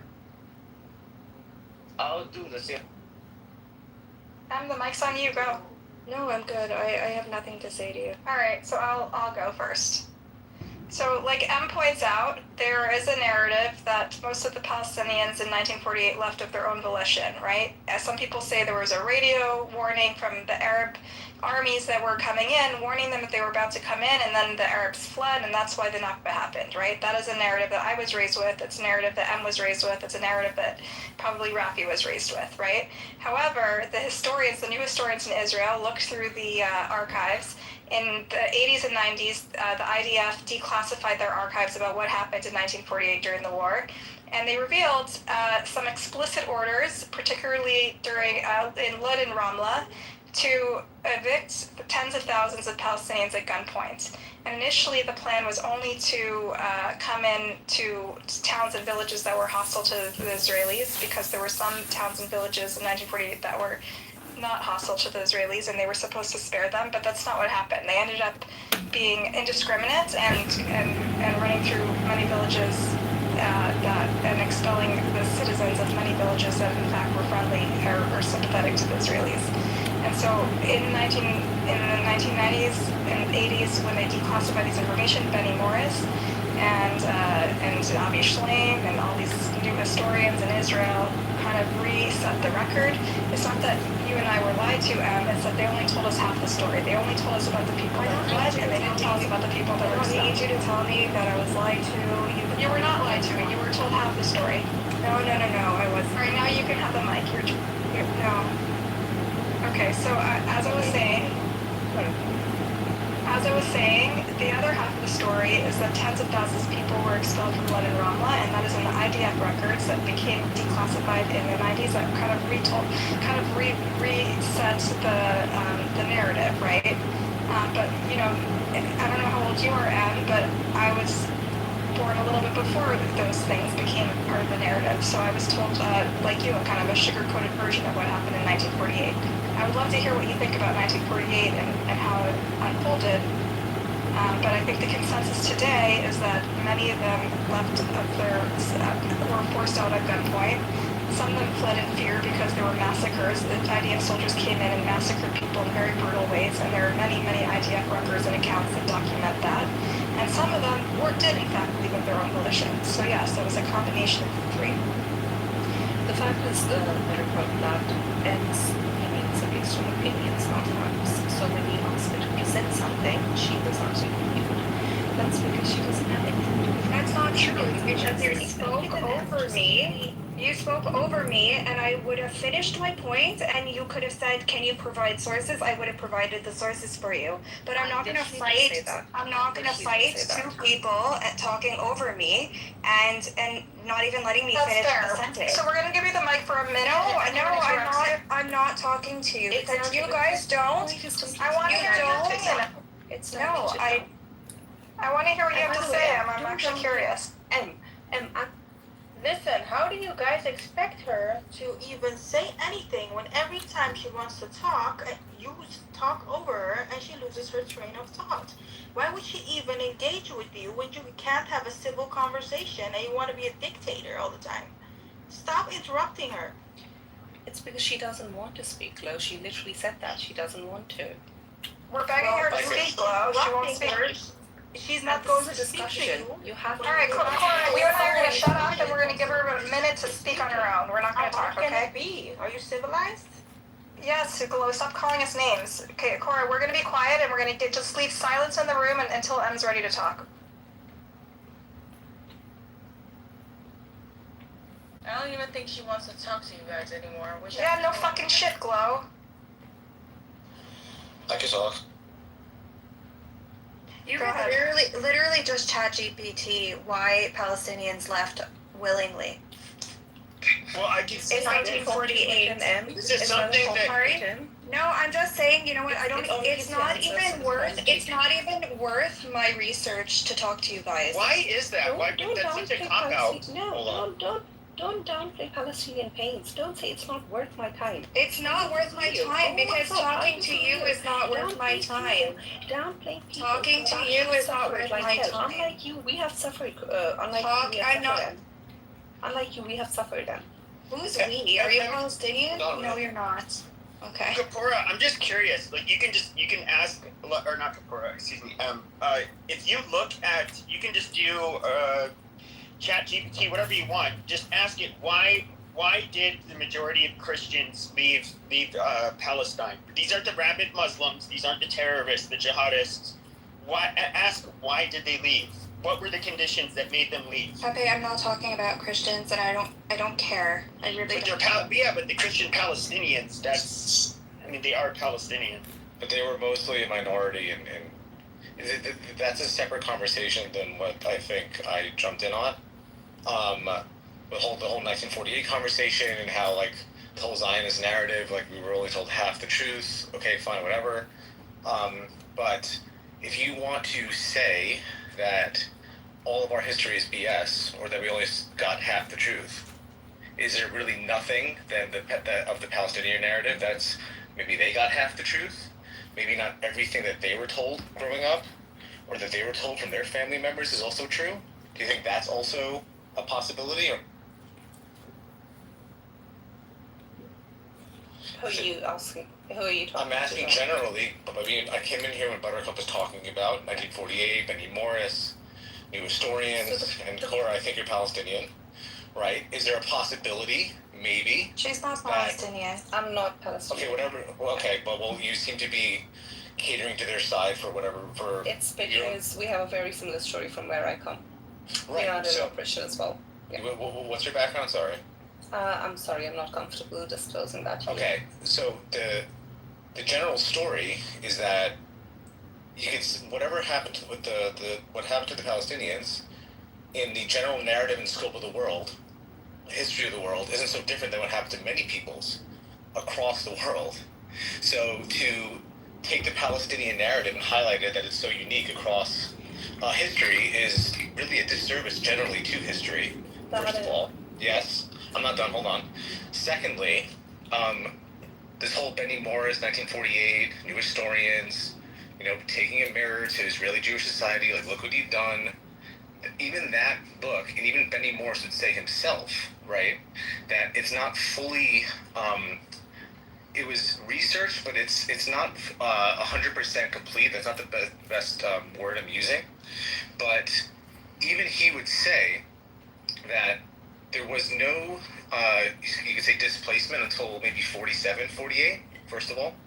Second of all, it wasn't an Israeli army policy, an official policy of the government of the Knesset to kick out any Palestinians because if you look at Israel today, you see most of the Israeli Arabs live in the north, and most of the south does not have any Israeli Arabs. That's because there were one of the two main generals, one of them decided it was best to kick out, remove, or deal with most of the Israeli Arabs in the south for whatever reason. There was a war.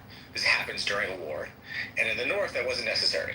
And also, even after the war... It's true. He does say it was because of war, not by design. But he does say that their expulsions happened, right? It wasn't a policy, though. It was. But there were orders. There were direct orders that are documented. Orders, but it wasn't a including one that came from Ben Gurion, kind of implied wink, wink. It was not. No. It was not a policy, because if it was a policy, you would have no Israeli Arabs in the north today. Which is why it was not a widespread policy. You're right. You're right. It was not a widespread policy, but some generals saw that it needed to happen, and some didn't. Even after the war ended, they allowed some Palestinian Arabs back into the land to be together with their families. So there is you could say our version of history is bullshit, fine, where we were lied to, we were actually savages, okay, whatever. It's a war. I'm not saying we're savages, John. I'm trying to make it more nuanced. Right. But I think that even with that history, I think when I came in here and I heard you with the various, like, 1948 new historian narrative, I think there is, I happen to know more, and there's a lot more nuances within the Palestinian story that I don't think they even want to talk about, especially around what was the major quote-unquote massacre that happened? That they always highlight. Deir Yassin, even that. Cantora? There's a lot. No. Deir Yassin's the main one. Deir Yassin was the one that kicked all of this off. Lots of Palestinians, because of the propaganda that was spread by both Israelis and Palestinian Arabs after, a lot of them got scared and they left on their own volition. Yeah, and I mentioned that. Some of them, their atrocities were committed and it scared them off, right? Right, that's how the majority of them actually left, because they were scared off. But so those numbers are debated, John. Would you agree that it's every story is a slightly different figure? The battle at Deir Yassin, the no, John, there is some of these figures are debated. How many were expelled? How many fled? How many were But what's not debated, what's actually written in a book by an Israeli Jewish historian that actually took most of his sources from Palestinian Arabs themselves, was a book written about Deir Yassin and what actually happened there. And mind you, I'm going to pinpoint this because a lot of people will say, well, he was just a really Jewish guy, whatever, he's religious. Most of his sources were Palestinian Arabs themselves that were either there or there right after. And they're saying how it was not really a massacre, it was way more of a battle than was previously thought. The specifics around what happened there is not what the main Arab propagandists at the time said had happened. There were no rapes. There was no mass killing of people being lined up and hacksaw to death and all that. But that propaganda spread, and a lot of Palestinian Arabs were scared of that, and then they left. And then there was no other surrounding Arab villages that came in and helped out. So I'm just saying, and I'm going to put a bow on this right now, and then you guys can have a conversation about this. There was a lot more issues within Palestinian Arab society around being together, around nationalism, around staying in the land. They were selling land constantly up until 47, 48, even after 48 they were selling land. So this whole history of this place is a lot more nuanced, a lot more distinct than the larger Palestinian narrative, like I say today. And then Okay. Firstly, oh my god, I don't know where to even begin. Because when you started this conversation, you said in many areas, okay, fine, Palestinians left, whatever. That's the problem. The narrative has always been okay, yeah, so what, Palestinians suffered, but this is what happened with the Zionists. And by the way, I never use the word Jews because I don't think Judaism is, a synonym for Zionism. I think they're two very far off ideologies. I think the actual people who have even read the Torah know that they have to have by the word of God. They have to be in exile until the return of the Messiah, but I'm not going to that debate at the moment. Right. So number one, the downplaying of the pain of Palestinians is what bothers me the most. You said like, oh, what if they must have also been told half the truth. The problem is that is what the world has seen all this time till we have just had the new exposure of the social media. All they have seen is one side of the coin, is one side of the narrative. All they have seen is like, oh, Zionism because, people are suffering, but completely disregarding the fact that, okay, no doubt, people, especially Jews in the Europe, have suffered a lot at the hands of atheists and white Christian nationalists, right? Not at the hands of Muslims. But somehow it all became the problem of Muslims after 1947. It all became the problem of Palestinians, who were the only ones, by the way, with welcoming people with open arms, right? And now, okay, they were selling their land because they were being forced to sell their land. In many cases, they had to sell their land because it was like, okay, either get a little bit of money or get nothing at all, in which case it was better to get a little bit of money than to get nothing at all. All of this had been going on for a very long time. By the way, this is, again, I'm talking about Zionism, I'm not talking about Judaism. Because Jews have been residing in Palestine for over eons. Nothing had been destroyed, nothing had been touched. In fact, all the churches, all the mosques, everything was safe. Even under the Ottoman Empire, for 800 years, the keys safeguarded, and that finally has been destroyed under the regime of Israel, right? So whenever, and just shut up. Anyway, just whenever. Because you're lying. That's a lie. I got this. Okay, yeah, I'm lying, and you're the self-proclaimed, Messiah. Anyway, like this narrative, the world has always seen this narrative. So when finally Palestinian stories are finding light, and we have not only seen it, you mentioned a few books, but I can also mention a few books. In fact, a few names as well. We have people like, I know you guys love calling them self-hating Jews or whatever the name is. Like we have people like, Noam Chomsky, Norman Finkelstein, we have Gabriel Mettler, we have Ilan Pape, we have so many people who have done so much research on this subject. Cora, you have four. You have the four that he named, and maybe five. That's it. That's the one. 40% of American Jews think is a genocide. Does the 1 minute might apply to Cora as well, or no? 1 minute? Sorry, John. I don't think you talked only for 1 minute. Sorry, Em. I got this. You can go on and on and on. Everybody. Sorry. This is what I mean. This is what I mean. The narrative has. There's a very famous saying in Urdu, right? It says, "Lashkar bhi tumhara, akhbar bhi tumhara. Tum jhoot ko sach likhte ho, sarkar bhi tumhara." Which means like the mob is yours, the leader is yours. Even if you want to portray false as right, the leader is yours, the newspaper is yours. This has been happening since forever, right? The narratives are finally coming out, and that's why it's so important to tell the Palestinian stories now more than ever. And we are seeing it in real time. This is genocide unfolding, and all I can hear in this book is like, yeah, it is, but whatever. What if you guys would like to? It's not a genocide. Okay.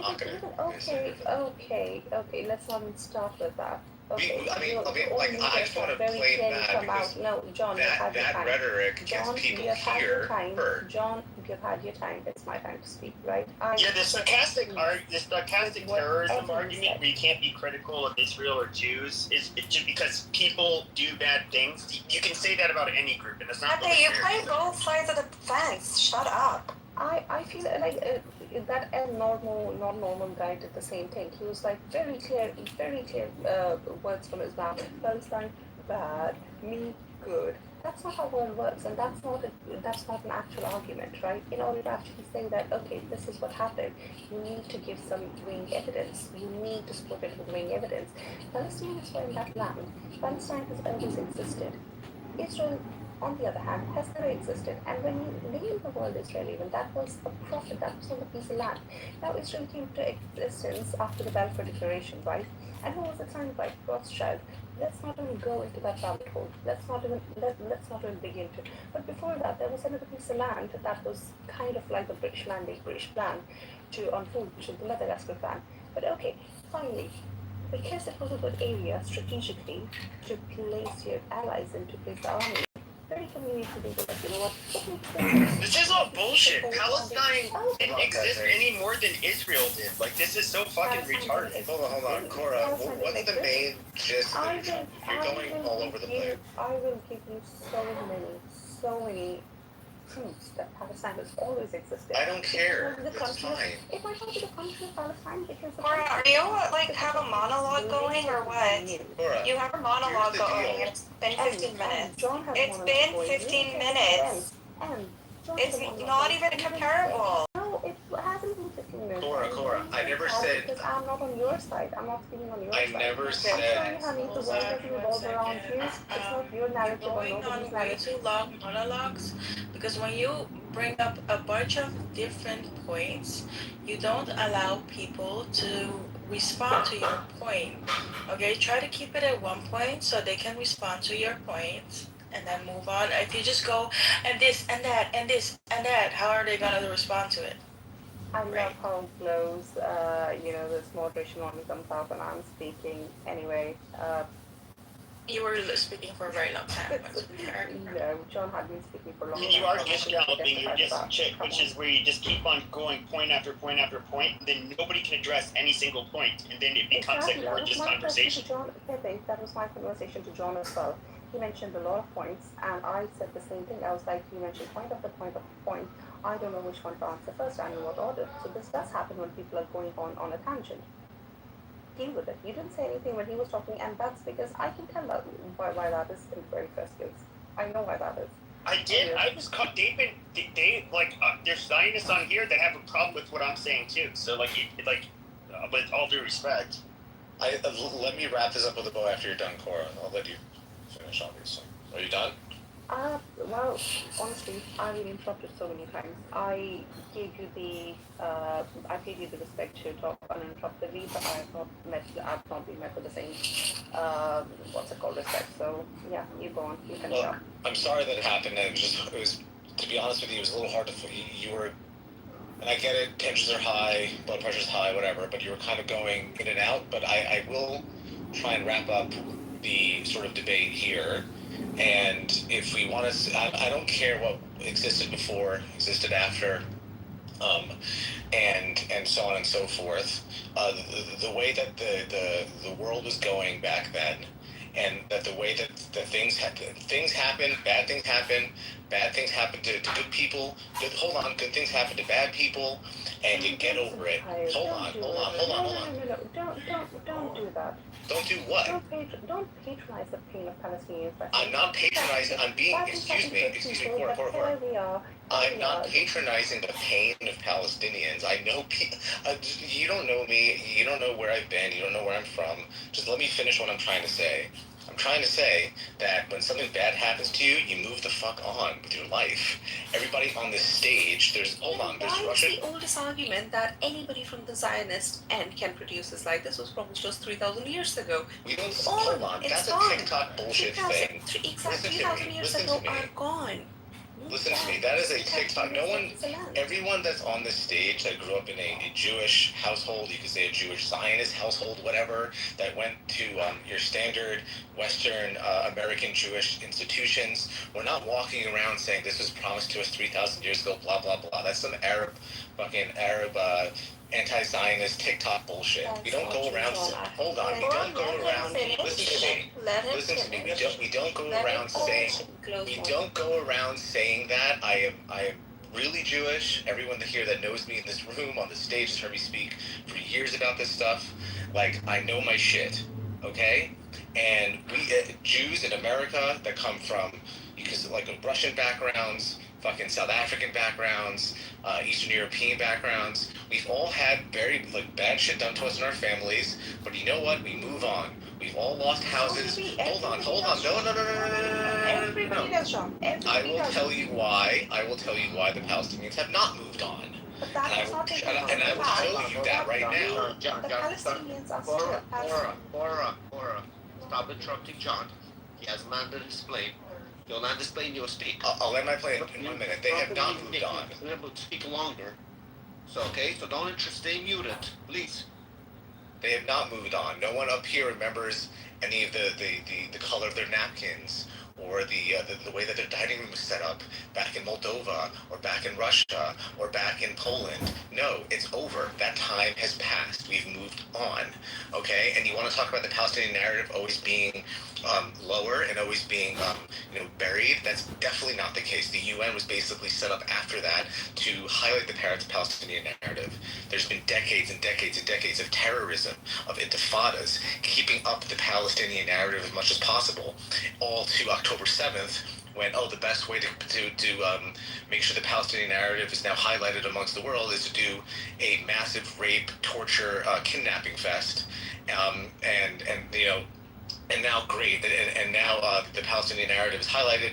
Everyone knows it, and you expect us not to do anything about that? Okay, so if you want to talk about like all of this. That they've been oppressed. Hold on, that they've been oppressed. In the end, we get ping pong back and forth about the country was this, is Israel. Exactly. But hold on. We could do that. We could go back. All right, the country was Israel first, then Palestine, then the Arabs and the Jews came, and blah blah blah. What it comes down to is that a bunch of 19, 20, and 21-year-olds, right, and 30-year-olds on drugs in Gaza decided to rape, torture, kidnap, and kill us. Right, and hold us hostage and kidnap us under tunnels and starve us for over a year, because their great-grandfather lost a house during a war that they started, and now they're upset today. How about you get the fuck over it, and we move on, and we make peace, so we could actually make some money, fall in love with each other, and have a real fucking society. How about that? It's very easy to say that when we come from a place where you have actually looted, taken all the resources, and just basically planted your flag illegally, just because the people who were receiving you were nice to you. Just because of that. We did not plant our flag illegally. It was lawyers that created the country legally. I did pay you the respect. Well, you said we were created illegally. I was born there. I wasn't born there illegally, Cora. No, fuck you. I wasn't born there illegally. My parents went there legally, and they had me legally, and I'm an Israeli citizen legally to a real country that exists. And then you have the right to kick out the people who have been there before you. That's not how it works over there. Exactly, that's how it exactly works. No, it doesn't. Yes, and I have propaganda. You have Arab propaganda. Okay, Glo, where's your mediation now? Go. Where's your mediation now, Glo? To be honest, you just literally denied his existence. He has every right to defend himself. Okay. You just said that people who have the law, you guys he's not legal in his own country. Who are you? Who the fuck are you? Who the fuck are you, Glo? Who the fuck are you to say that? You're an Indian. Where are you? You're not even from the Middle East. The world's biggest. You're not even from the Middle East. You are not even from the Middle East. You're not even invited to the fucking party. Who are you? Get the fuck off the property. Oh, you shut the This is a gated community. It's a gated community. Your gated community that you created on the basis of the blood of Palestinians, innocent Palestinians, Palestinian kids.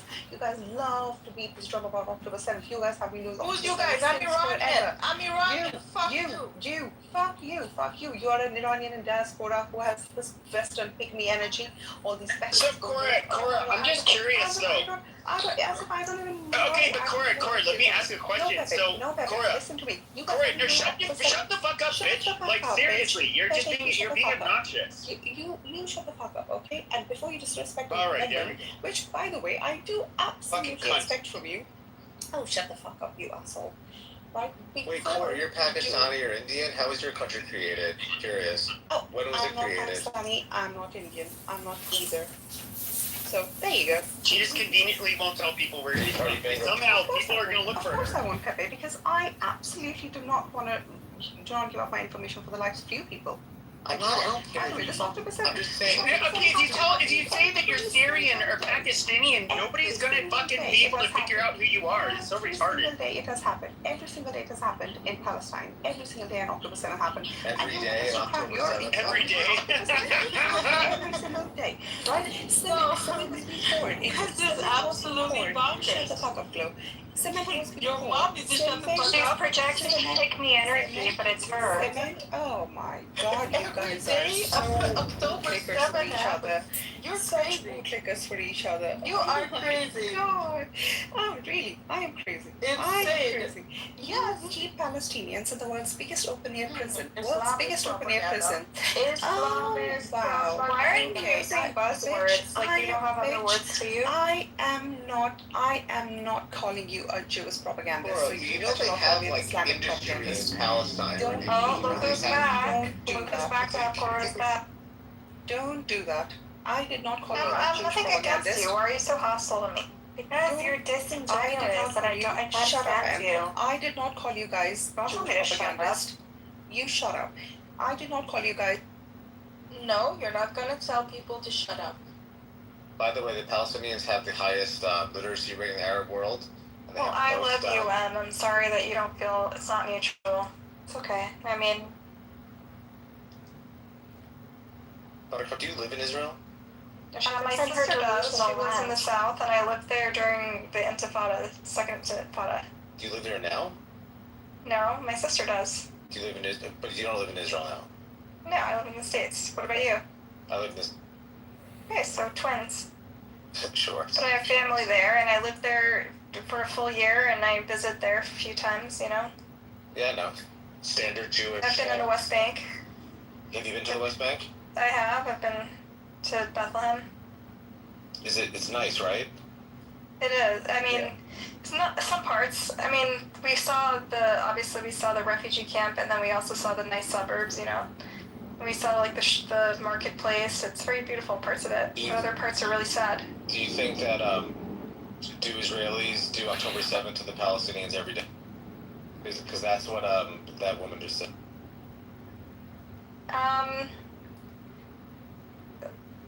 There is violence in the occupation, by definition. Wouldn't you agree? There is daily violence that Palestinians endure. Even the ones that don't hate Israel have a perfectly. But is there violence from both sides that they provoke each other? Let's be fair. By shooting rockets at Israel. So my friends who grew up in. Okay, let me answer. Let me think about that. Is there violence from both sides on a day-to-day basis? My friends who grew up in the West Bank and had to deal with the checkpoints, they experience violence in a systemic way on a daily basis. Okay, the Israelis also experience violence. Well, intermittently, right? I'm not denying that. They have real security concerns. But the Palestinians, it's a systemic violence that they experience every day. Systemic violence. So we clearly saw they can govern themselves after October 7th. We're talking about the West Bank, which is different than Gaza, Rafi. You have to be able to distinguish between Hamas and Fatah, right? One of them rejects violence as part of their. What do you mean? We've been talking about Palestine up until now. No, Rafi said October 7, which was done by by Hamas in Gaza, not by the Palestinians in the West Bank, and he's conflating the two. No, I said. Do you think the Palestinians need to do anything to like give up something, or like what agency do they have to make peace, or is it all on Israel to do everything possible? So John, I don't know if you know me very well, but me and my friend Judy who grew up in the West Bank, we vehemently criticize Hamas. Hamas is responsible for provoking the most right-wing Israeli government in history into what I consider to be genocide, right? Israel is also fully culpable for the way it chose to respond, right? And so, yes, Israel, the Palestinian, the Hamas must be accountable to its people.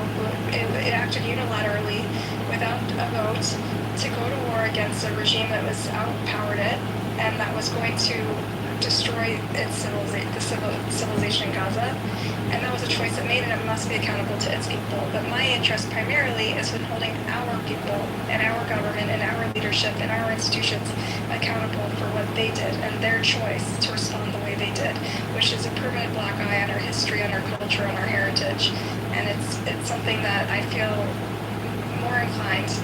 The Palestinians, they are holding their government accountable. They must hold the Hamas accountable, and that's on them. My responsibility is to my people.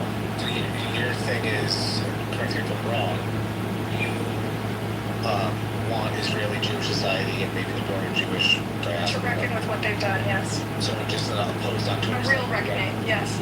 Okay, what do you want us to do?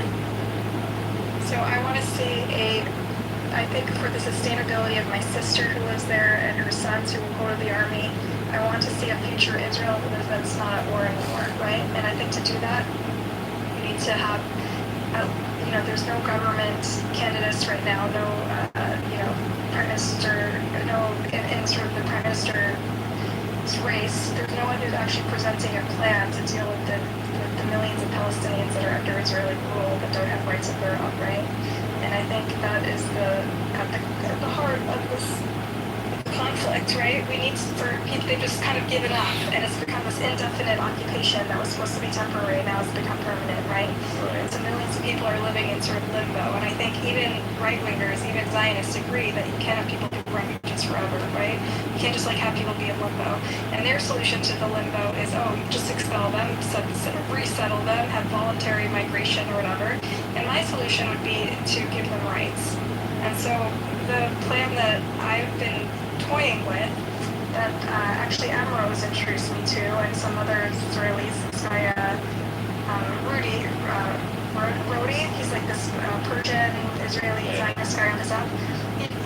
This plan is basically, it's between 1 and 2 states. Basically, it's like a confederacy where one side is governed by Israelis, the other side is governed by Palestinians, but the borders are open and fluid, so people can move both sides, and you can have residency rights. And there's some, there's very strong protections that prevent tyranny and oppression of minorities. And they have a joint partnership on things like security and resources. And so both parties have a shared interest in fighting terrorism, whether it comes from Jews or Palestinians. Yeah, I've heard of this. This is going around now. So I like that plan, but in the interim, John, I think we need to end the occupation, and because it's not sustainable and it's killing us. Okay. And if status quo is killing us, it's led to the worst genocide, the worst massacre of Jews since the Holocaust, and the next one will be worse. So do you think that so every town, settlement, neighborhood was removed from the West Bank? You think that would not be enough? Like the Israeli government Jews could do? Talk about Ariel, pretty much all of them. No, that's not what I think. I don't think anyone really has to move in this confederacy plan. I mean, ideally, I think we should be able to eventually work towards one binational state where everyone can share. Listen, there's 2 people already sharing this land between the river and the sea. It's just a configuration that's not fair to everybody, right? All we're doing is shifting the configuration where we're giving millions of people that are being ruled over, we're giving them rights. And so if no one would move, we would just have a government that has a shared interest in prosecuting terrorists, no matter which side they come from, right? Because they're all in the interest of they're all acting in the interest of the sustainability and security of their shared land. And that's what we have to work towards. Well, I'm just curious, I get what you're saying, that would be optimal, but do you think it's possible, if you were to do that their side would, instantly massacre the other side? Well, no, not they would simply not have this, they would change their worldview, do 180 and not want to bring on the downfall of Israel. So I know many Palestinians, first of all, who don't want to bring down the downfall of Israel. I'm sure there's a lot of even though they have every reason to hate them. And they live in the West Bank under the Union occupation. But how do you get, whoever comes into power, how do you... So here's how the math, this is the math I do when people tell me, because so many Palestinians are so hateful and they're already trained, they're socialists, Philippines, etc. Let's start with the 2 million Palestinians who live in Israel. They don't do terrorism, right? They're pretty well integrated, they run for Knesset, they're overrepresented in medicine and pharmacy, right? The hospitals identify that. They're very well integrated. Yeah, there's crime, they have crime like all poor communities. Hold on, John. Yes, but in all societies, the poor, marginalized communities have crime, yes. Hold on, John. I'll give it to Buttercups. Yeah, there are Arabs that are living amongst with the Israelis. Peacefully, some peaceful, yes, there is crime. this and that, but there's crime everywhere you go. It's against each other, not against Israelis. It's against doesn't matter. Crime is crime. However you commit it, because one of the officer has to go in to prevent the crime again. Israeli officer could be an Arab as an officer. Somebody has to be put in danger to whatever to control the crime. Whatever, crime is crime at the end of the day. No matter what. How you see, there's still a ripple effect of crime. But the Arab that is living in Israel went to Israeli school where they didn't teach you. If you kill 2 Israelis out of 5, how many are left? Okay, so let's get to that. I know what you're talking about. How are you going to re-indoctrinate something Yes, yes, that's what we're getting to that. So we started with 2 million, right? We have 8 million total. Is that, or 7 million? Roughly, there's like about equal population, like 8 point something million of each Jews and Arabs. Okay, so and also if they join, do you believe Israel should become a monarchy state? So it's a Jewish state. No, it's a confederacy. It's a democracy. So you wouldn't want it to be. So you wouldn't want Jews to have their own state for just in case of an emergency, if anything happens, they don't deserve their own state. Just in case of another Holocaust happens. So I don't think they should become a monarchy at least. Okay, we bring them into the monarchy system. I don't know what, more like a king? Yes, a Jewish king. Yes, correct. Like a Jewish king, exactly. Is that what you're advocating for? Correct. Yeah, I believe there should be a monarchy system. Interesting. Okay, I mean that's a different one I've never heard before. Most people are like kind of not going towards monarchists. But anyway, we should have a king. Okay, can I answer your many questions? Okay, so we have 8 million, right? 2 million, they're fine, right? They live in Israel, they're integrated. Sure, there's crime, but there's crime everywhere, especially in poor areas, right? So fine, move on. So they're fine. They would be integrated into this new government. Next, we have the West Bank. The West Bank, you have people. It's overwhelmingly secular government. They've had a security arrangement already with Israel for 20 years and have successfully thwarted terror, right? Because they work with Israel and they hand over their security prisoners and literally have been working alongside Israel to thwart terror, right? So they already are a perfect candidate to build on the infrastructure, the robust infrastructure that Israel already has to create a collaborative security arrangement. And when they're both in, and when there's a law that is applied equally and doesn't only target Palestinian terrorism but also targets Jewish terrorism, then you actually have a society with like a shared interest in securing their shared population. And so I really think the Palestinians in the West Bank, which already work, many of them work in Israel and have very, very long-standing business and diplomatic and security coexistence, I think they would be a privileged candidate to be incorporated into Israeli society and participate in this new government that gives everyone equal rights. The only difference between them and their cousins in the West and their cousins in Jerusalem and Israel is that they don't have health insurance and that they have checkpoints all over the place. And then Gaza is a bigger problem. I don't know what to do about Gaza because I can't imagine that these kids who are living in tents and have rats biting off their face and are living under medical siege and literally emaciated and their families are being killed. I really don't know how they come out of that not hating Israel, right? So it's really hard to deep talk on people who literally been running barefoot in tents with missiles falling over their heads, right?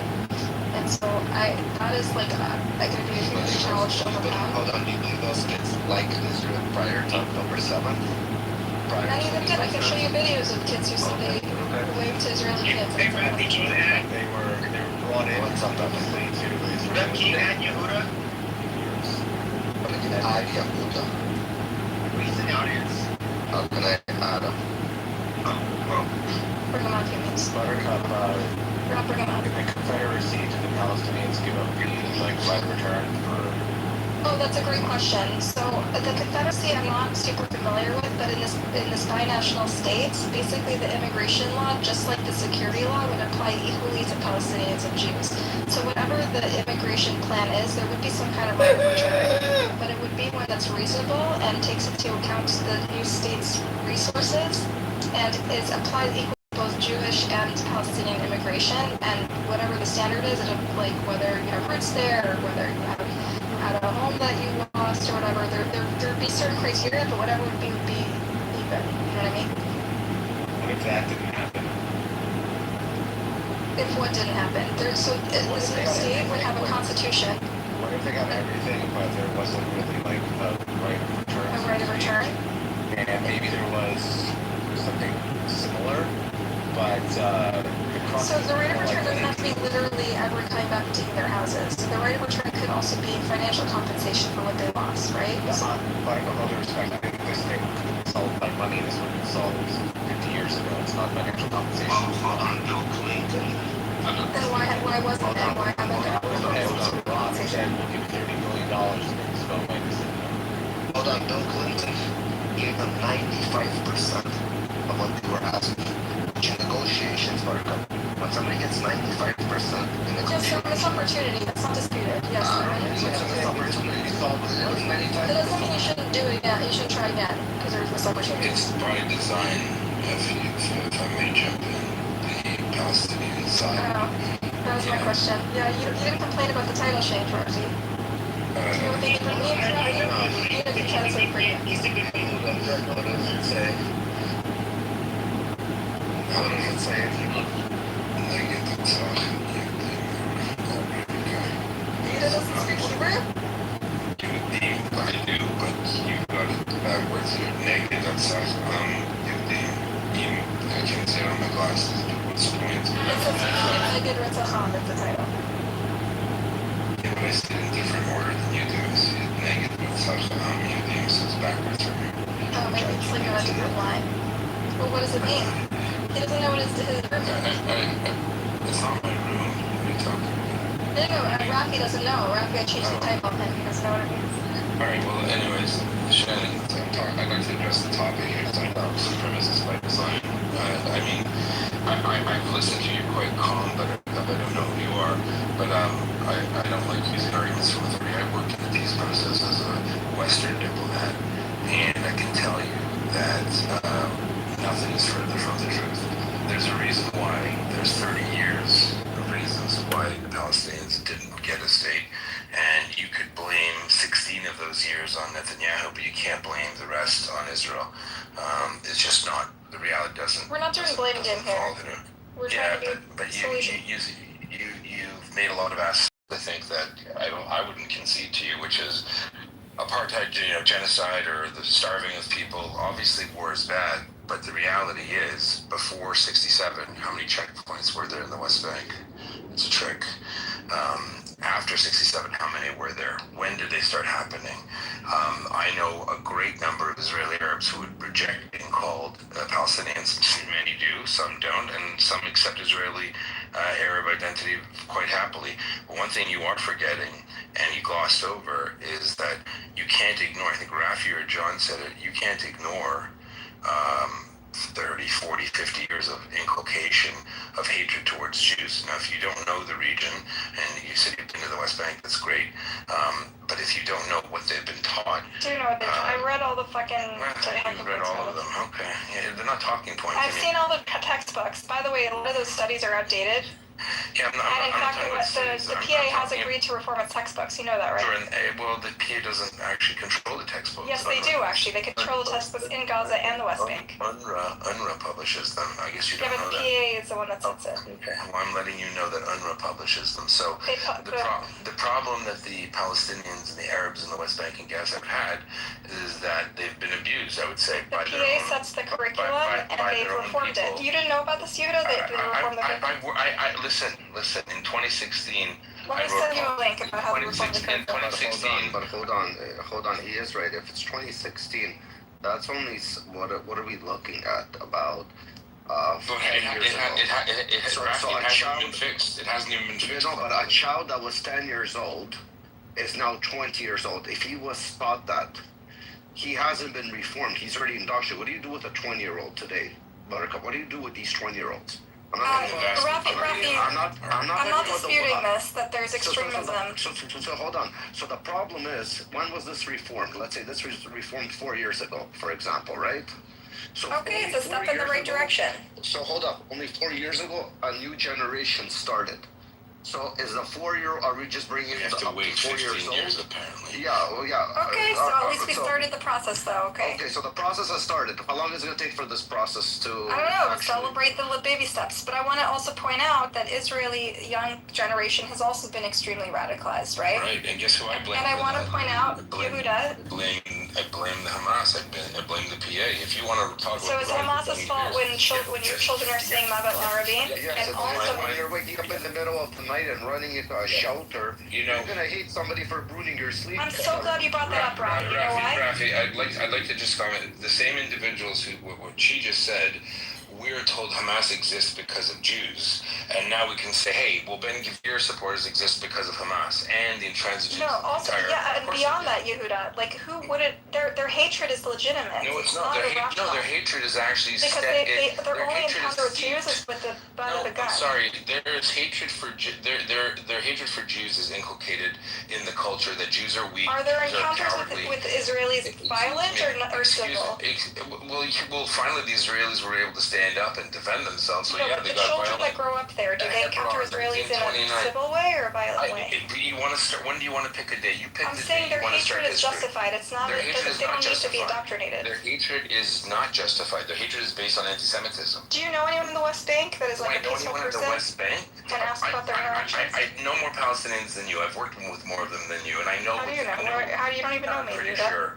Yeah, I'm pretty sure. Just by listening to you, I can see the depth of knowledge you have in it. All right, never mind. Well, if you're just going to assume things about me, we're not going to have a good faith conversation. Well, I don't think you're having. I think you're having a passive aggressive conversation where you're assuming things and you're actually. I think you're glossing over topics that you think that Israelis or Jews that support Israel are conceding to, and we don't. The hatred. Yehuda, I'm with you. Listen, I grew up just like you with the same fucking narrative. I know. I know you didn't. I don't know if you're a Mizrahi or Sephardi. I have cousins from Lebanon who I grew up every Pesach listening to the stories of how they were treated in Lebanon. And we're talking about in the 20s and 30s and 40s. That's how old. I'm older than you, and that's how old my great uncle was. How do you know? How do you think I am? I don't know. Why don't you just let me finish and stop deflecting? You're making a lot of assumptions about me. I'm fucking old as shit. Yeah, sure. She's in her late 30s, early 40s, and she's not doing anything. I can tell you that. I'm 20 years old. You are doing what we do not do. Everybody just mute up, let Hilda land display. Yeah, so for Jews of the Middle East and North Africa, our experience, we do know, we're not like the Ashkenazi experience, we're new to it perhaps 100 years, 80 years.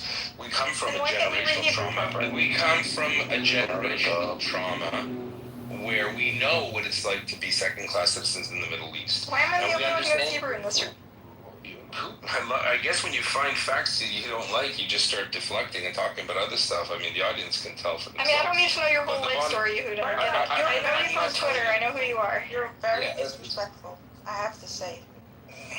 Well, calm down, okay? It's not Close talking to Buttercup, by the way. Buttercup, what the hell? He's telling you about his life. He is a literal Mizrahi Jew. He's from the Middle East. What are you? I have Mizrahi origins. How do you know? Wonderful. Well, I'm let glad. me speak then. Let me finish, please. So This is how Jews talk, Lo. Get used to it. We're not as polite as Persian. No, I will not get used to it. No, but well, that's how we interact. We have overlapping conversation. I don't care. Buttercup, we have rules. Come on. Let him land. Stop interrupting him. It just makes it longer. It's we're getting real. It throws me off. Thank you. So the bottom line is the Jews of the Middle East are quite aware of how we were viewed. And when Jews purchased all the land they lived on from the late 1880s and the first Aliyah and second, every single square centimeter, every dunam of land was purchased by Jews that they lived on. And then the Arab nations, after the partition that they rejected, tried to kill all the Jews in Israel, and they lost. Now, Israel did grow in territory, which is legal under international law and times of war.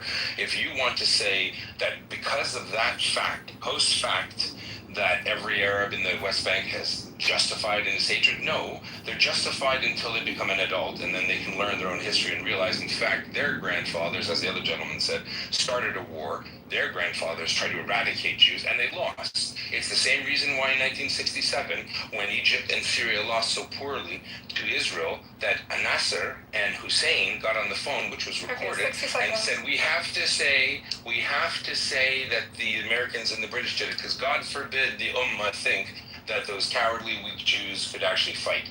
This is a history that you're not even sharing, and I think it's intellectually dishonest, or you just don't know it exists. Thanks. Or let's get to ad hominems, okay? We're having a I'm not, debate. you're interrupting. Go ad hominems. I can't read Hebrew. Like, You made a lot of assumptions about me.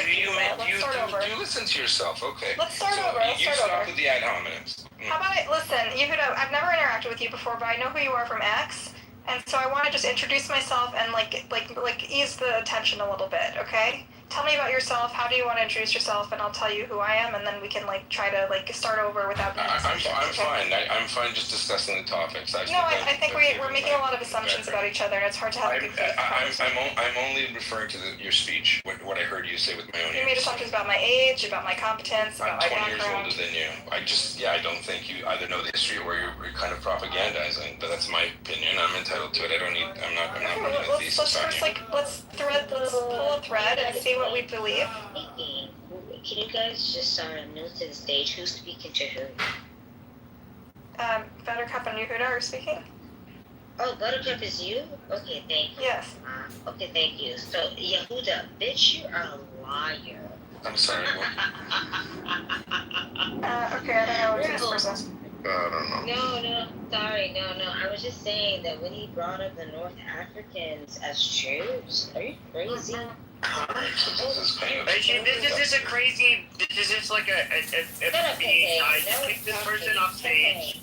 Oh my god. I know, but I know you guys love claiming that you're the original Native Americans and the original Jews. That's fine. Brad B, just kick her off the stage. I did. Anyways, let's get to justifying hatred. Anyway, Yehuda, I'm not like this fucking lefty radical as a Jew that you stereotype that you're trying to make me out to be, okay? I grew up like you with the same narrative and the same history. You accuse me of judging you, and you're telling me you grew up like me. You don't know. You sound like an American Jew. That's what you sound like. Okay. Well, I'm not an American Jew. No? Where are you from? So let's do this. Let's talk about ourselves. Where are you from, Yehuda? Yeah, I'm good. We can. I'm from the Northeast. Where are you from? I'm not from America. How's that? Okay. Do you want to be friend? Do you want to Okay, never mind. I tried. Yeah, it's fine. Let's just talk about the topic. I'm fine with that. What is it? I live where Rafi lives, apparently. How's that? Oh, you're Canadian. Gotcha. The better part of North America, correct? Gotcha. All right. Nice. The polite side of America. So yeah, I think I'd like to talk about your position when you said that you think there should be confederacy. What buy-in? I actually don't know that much about the confederacy plan. I hope it eventually turns into a one binational state with equal rights. Well, there are equal rights for Arabs in Israel, but I don't have rights. But they rule over millions of Palestinians indefinitely, right? And that's the problem. By choice. You agree? By choice. But the people choose to be ruled over indefinitely? No. Does Israel control the West Bank by choice, or was it forced into it? The fact is, there's no one in leadership. By choice, they agreed to the circumstances, the area A, B, and C. No. In 67. They signed agreements. What happened in Khartoum in 68? What happened in 1968? You mean the thing with Lebanon or whatever? I mean with Jordan? No.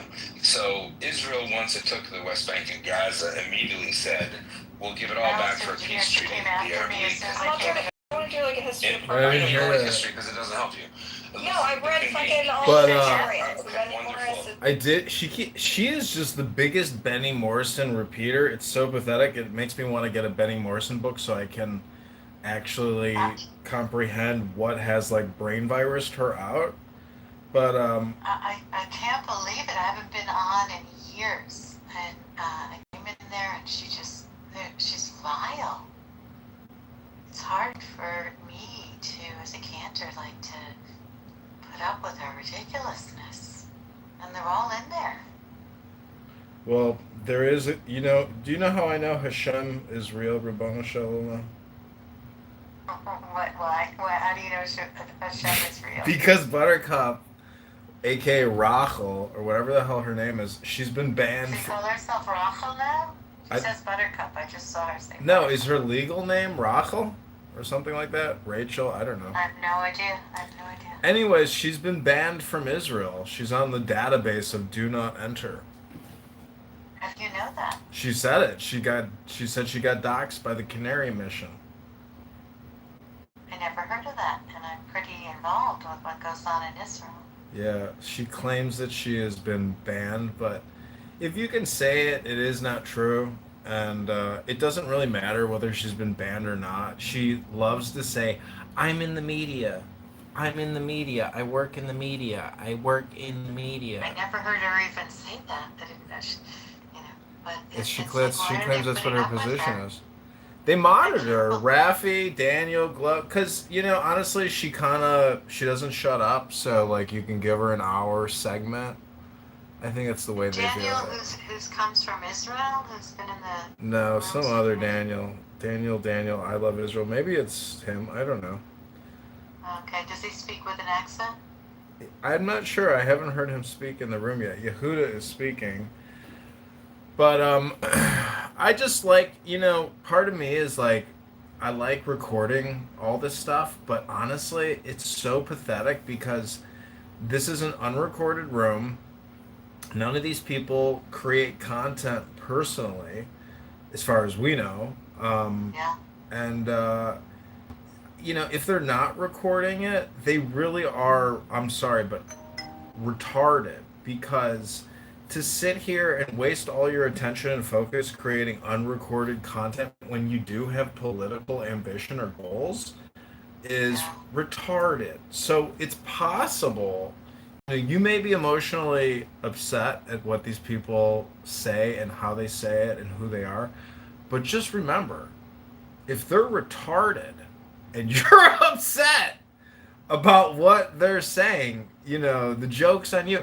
Because she is an effective communicator, but honestly, any woman with a distressed voice, no matter what the message, is always effective communication, because it's just like raising sails with wind, it's just the weather. A woman can be a fully automated hurricane, tornado, or thunderstorm. She's been doing this for so long. I haven't been in that room in a really long time, not just months, probably a year. And as soon as she just came right after me, and I'm like, so what is Jewish about you? I don't get it. Well, I think you have to view it from like a political perspective, that she has political goals, ambitions, desires, yearnings, or dreams, or aspiration. And that's really the real reason, because I have boiled down women like this over hours of conversation, and the extract or the condensed congeal is political. She's more insane than she is political. Well, actually, you know who is the most? I got a lot of YouTube videos taken down because of that Emrose. Now that chick is actually like a militant, and YouTube recognizes her as being very dangerous, but not Buttercup. But Emrose is considered a dangerous person. Yeah, I know the name. I've seen it up there, but I've never interacted or been in a room. She's an extremist. She says homicidal ideation all the time against Israelis, the Jewish state, the state of Israel. Like, the girl is like certified mentally deranged. Yeah, I know. And it's not me, it's the YouTube community guidelines being enforced by fully automated algorithms, and probably people in the Philippines who have to review the video. But her videos were taken down because she was saying such insanely deranged things. If they can arrest her in Israel, they really should. Nahal, were you in that room? The one right now? When I was in? No, Nahal, down below. No. No, you weren't. Okay. But Buttercup God, claims, it was just, yeah. wow, she went right after me. I haven't been up. And she had a full room, and she just like came right after me, and I just left. I was like, go to it, girlfriend. She can go for a long time. She never stops. She's like a wind. She's like a but wind-up there was doll. a big room just now that she's still in. Is it was a big room, and she's like, "You want to know about grace? And I'm like, "Oh my God, you're talking to a clergy person I've never." Well, see, this is where you could. This is where you could go in if you could get on stage, because she says she has a big block list. If you could get on stage, I mean, what would your strategy be to communicate with a highly aggressive person? I left. I immediately left. Well, I'm not going to interact. I'm not going to. There are people who are very opinionated. People, we've had disagreements. Listen, I was on Clubhouse for years, and there was this "let's take a step back" moment. That I used to get when I was moderating. Let's work at let's go piece by piece. What are the concerns? Like, I'm really good as a cantor to, listen, it's not the first time people get mad at their clergy or other people in a congregation, so I've been doing this for a long time. But she just came in and just wanted to rip me to shreds. I haven't talked to her in years. And she just, let me tell you about, I'm like, you know nothing about It's interesting, watching you. On fucking Clubhouse, I'm a perfectly legitimate member of the Jewish community in real life. No, I'm not. You're standing in the Jewish community is not my concern, but it is. No, I'm just saying it's interesting because it's, listening to two characters I've never heard talk to each other before. Who is this Molly? Why is he on my Dude, I have nothing against you. You seem like an interesting dude. I've seen you online on X, and you're very good at holding a room, and I'm glad we got to meet finally. Nice to meet you as well, Buttercup. I was about to tell you the concept of Talmud. Okay. So I'm like banned from any room that Rafi's in. He bans my accounts, but really the thing is, Grace, it's so pointless even communicating with her. That's why I record everything, because I just go the extra step. I do the real work, and I record them.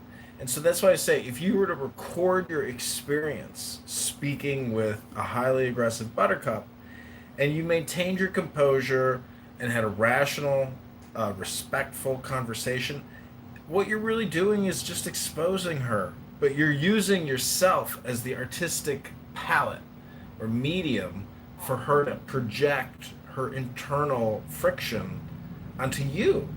And in that process, if they watch that, it's possible you could transform their perspective and they would say, "Fuck, I'm a bitch." Yeah, no, I think they're using it. I think they're using it for entertainment. That's what they do in that room now. Yeah, there's there are so many lonely men on the internet that, like, just talking to a highly obnoxious, extremely annoying person like Buttercup is truly like the most exciting thing they could possibly do in their immediate vicinity, maybe for 30 miles. Unbelievable that I've been off for a really long time. Everybody says they've been off it for a long that she time. has any kind of audience. I think people are using her for entertainment. I agree. It's almost like if you want to record content, you need a cast. And so you're willing to sacrifice some time just for the sake of having a very diverse cast, for the sake of, getting as much information in, even if it's from what you would call the opposition or the anti-position, regardless, why they allow Buttercup to do what she does is amazing. And to bring her on stage, like, what are we talking about? Well, there's a lot. I don't know. There's a lot of. I don't know. People like to play this game the way they like to play it. There's really just a lot of anti-Semites out there that project their internal friction, their angst, their anxiety, their misery, their depression, their rage onto Jews. And if you go to Israel and you jog from Tel Aviv to what's that city, town, the Crusader place with the restaurant. Anyways, it's just so diverse, you know. Um, they make the point that crime happens everywhere, but that I just don't accept, and I reject that too. Every major city on the planet shouldn't have a crime problem. I know they have it because of law of large numbers, but is that what it's like in other countries? I don't think so. It's just not, you know? True. You're true. It's just not. The crime is not in other major cities. Like, fucking Afghanistan has a lower per capita murder rate than just about the top 10 cities in the U.S. So it's like, we allow crime to happen. We allow it. It's like part of the legal industrial complex. And the more progressive and liberal the judges, the more the crime numbers increase, because there are people who are battering innocent people in the street to death that have been arrested 75 times, lighting people on fire on the trains, stabbing them to death, shooting them to death. Like, I follow the news like a news addict for years. There are so many murders that happen on the train. A young military veteran murdered on the train, got no recognition whatsoever. I don't know if he was a veteran. I assume he was a veteran, not like active duty, but either way, he was, a young man. And it's just, there should be like a collective unconscious response that says no more crime, like no more murder on public transportation facilities, like at a minimum, right? The trains shouldn't be homeless facilities, am I right? Hey, Jane! Jane, great news. Buttercup has been barred from entering Israel. She's on a docs list known as the Canary Coal Mine Mission.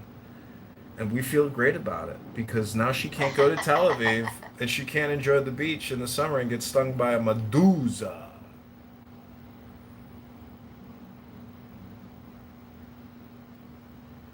Hello. Hey, Grace. Jane, Hey, Jane. welcome to the show, Jane. We're forming a female minion. You know what they call a female minion in Hebrew? What? Oh, God. What? Rabbonu Shalom. I don't know. There's got to be a word, right? Like a minyana? No. It's a neutral word, minyan. Yana. When you're going to Mexico. I was dating this very Orthodox girl in Los Angeles, and then she went to Israel, and she went to a seminary, and she got an arranged marriage, and she came back, and I saw her, and she's like, I'm getting married. I was like, oh, wow. Congratulations. That's amazing.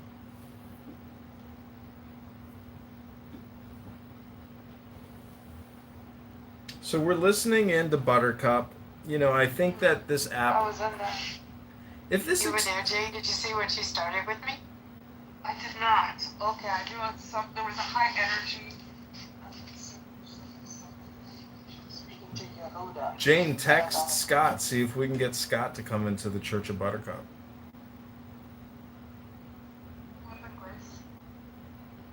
She was attacked. I haven't been in there in a long time.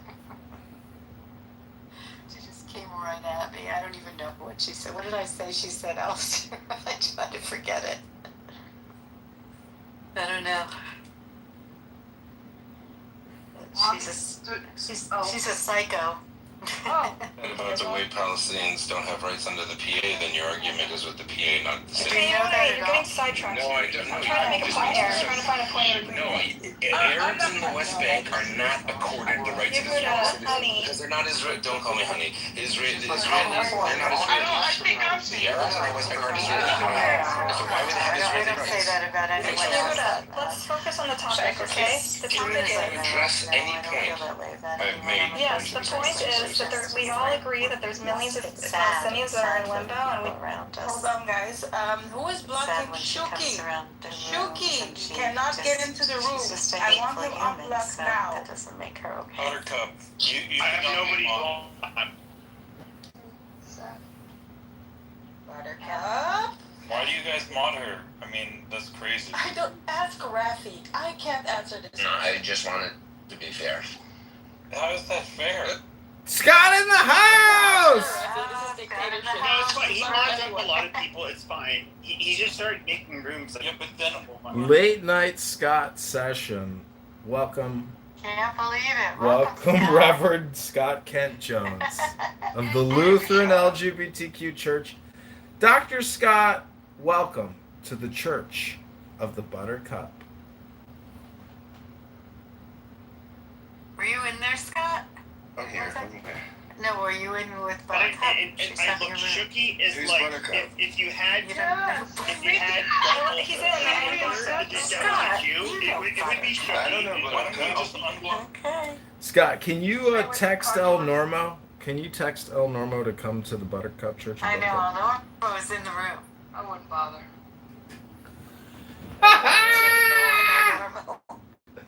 I wouldn't bother. Been having problems. With Norma? The guy's accurate, Jane. The guy is so good. I don't want to talk about him. Well, We're not mentioning him any longer. I don't want to talk about him behind his back, sir. no, we're not talking about him behind his back because he's being invited to the room. Fantastic. He's That's a received. warning. He's Right. received a screenshot. I know El Norma. I'm upset. No, I mean my behavior. Oh, no behavior. That was me. That's me. Test. Scott, are you there? I'm here. Scott's been having rooms and I've been having some conflicts there. That's all, Grace. Nothing bad. Scott, what are you doing to my friend Jane?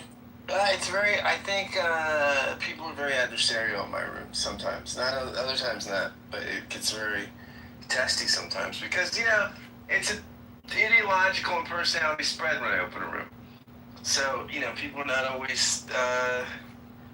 And people, I think sometimes people have a tough time disagreeing with. This is Chicago mayoral candidate John Kitover running on the February 23rd, 2027 Chicago mayoral election. I need your like, your comment, and your share.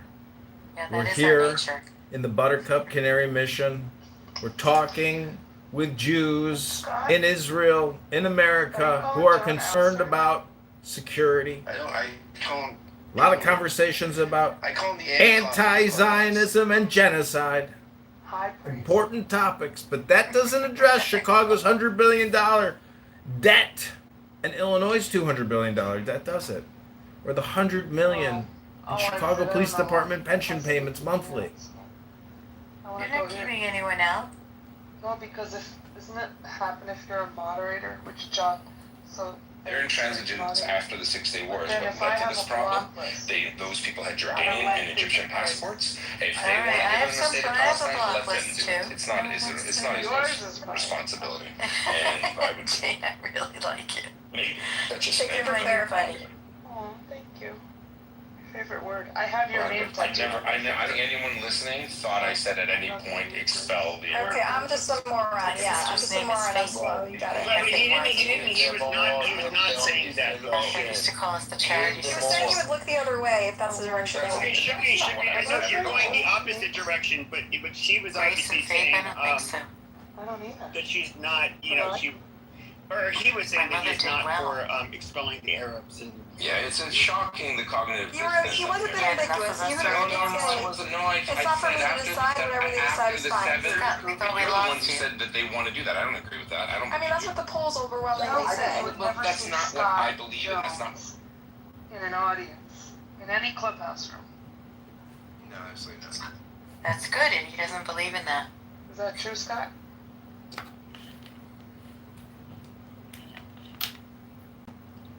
Stage or nothing. That's true, Scott. Isn't it true? Stage or nothing? Yes. It is totally true. Stage or nothing. Okay, good. Stage or nothing. And I don't know, Ain, and maybe you guys know, and if I'm not pronouncing your name right, please correct me. And who knows, is it Ain? Show yourself, Ain. Oh, I don't know what it is. I don't remember anymore. Hello? Hello? Do either of you ladies happen to have a cat or have had cats in your life? I do. Yeah, I've had cats. I have a dog now. Scott, are you on club deck right now? Yes. Well, Scott, if you could put in a good word with Gary Bumgarden, I'd love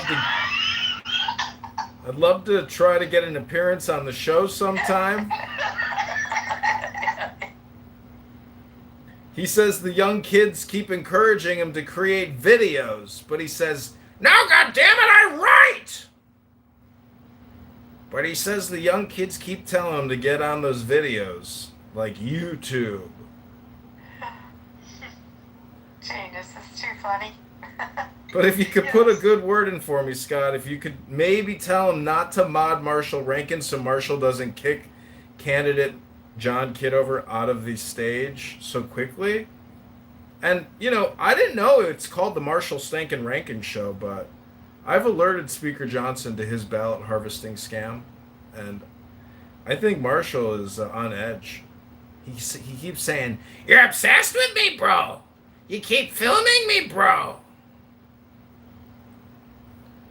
I'm his biggest biggest publicist. You might be talking to the air. Where are you, Scott? Scott's laughing. He's like, "That was a good one." He's like, "He's not a cheetah. He's a snake." Well, I did listen to this. I was tipped off by Scott, and this is good, funny clubhouse. So you do have a series, quite a catalog of Marshall Rankin content. Yeah, I'm in a room right now. We're listening to M. Kapara Whereas before I was unsure, I'm pretty talk to confident Yehud and that Shuki. You're not acting in good faith whatsoever. Your comments are just She's general. a neo-Nazi. How is it going to be? Well, the comments you've made in response to what I've said, you've just dismissed I'm everything. trying to as understand history. you, Yehuda. I don't know you. You don't need to understand me. Here You we understand go, my points. wonderful The points are very buttercup. clear. I think I believe you. I take your assertions in good faith. You said you don't agree with it. I believe you. I'm just trying to clarify. No. This isn't about ethnic cleansing. No, you're making it about it because you can't deal with the facts I've brought for you, but apparently you didn't know. You didn't know Israel was Yehuda, come on. We're having a conversation. You're getting very worked up. We're having a conversation. Stop being so pressed. Listen to the words I'm saying. I know in whatever ivory tower it seems you're in the States. I thought you were in Israel, so I gave you more benefit of the doubt, or gave you more leeway. But if you really think that you can just ignore the fact that the reason why the Middle East looks the way it does is because the Arab nations wanted to murder all the Jews because they do not like us, and they lost. No one said that. Now you're putting words in my mouth. No, I'm telling you. If you think that, then that's... Well, no one said that. We're just pulling allegations out of the air. You have blamed Israel for everything. You've said No, Israel... you don't even know me. I just listened to you for an hour. Before I came in, I heard you.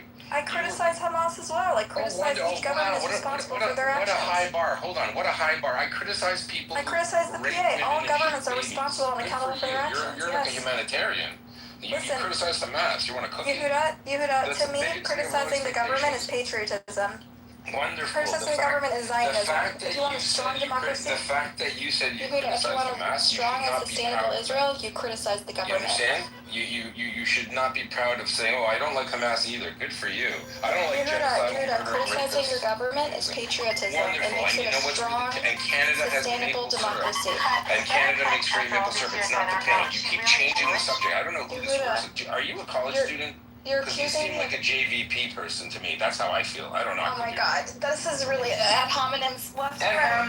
Okay, you're just crying victim the whole time. It's really weird. I'm not playing the victim. I'm simply explaining my perspective. Pepe, ask Pepe. Welcome to the show, Contamella. Wait, am I being the asshole here? You're just calling me names. You guys have very different beliefs, but you did come off as very harshly. You were confronting him regarding like what the title was, trying to claim that he did not speak Hebrew. Obviously, I think at this point, I'm sorry if that's what offended you. Yehuda's a Jew. He's obviously a Jewish guy, but he is somebody who I would say, he can correct me if I'm wrong. I would say left of center. He's not far left. He's definitely not on the right, and so, But I don't know, you guys are having your your differences, and look, I'm mainly just listening because this is just it's an eternal feud at this point. I don't really want to. I don't really think there's any much Never mind. Thanks anyway. benefit for us, for somebody like me to really like weigh in. You're not a very good mediator. Neither are you. I know. I'm sorry. I thought you'd be a better mediator, Pepe. I'm not For a person that keeps talking about ad hominems and childishness, you're besting us all here, eh? Like you're complaining that you're being attacked, but you're like mocking everyone. You mocked me because the Hebrew was inverted on my screen, and then I hear any katzat karizma falafel shalim me stuff from you, and it's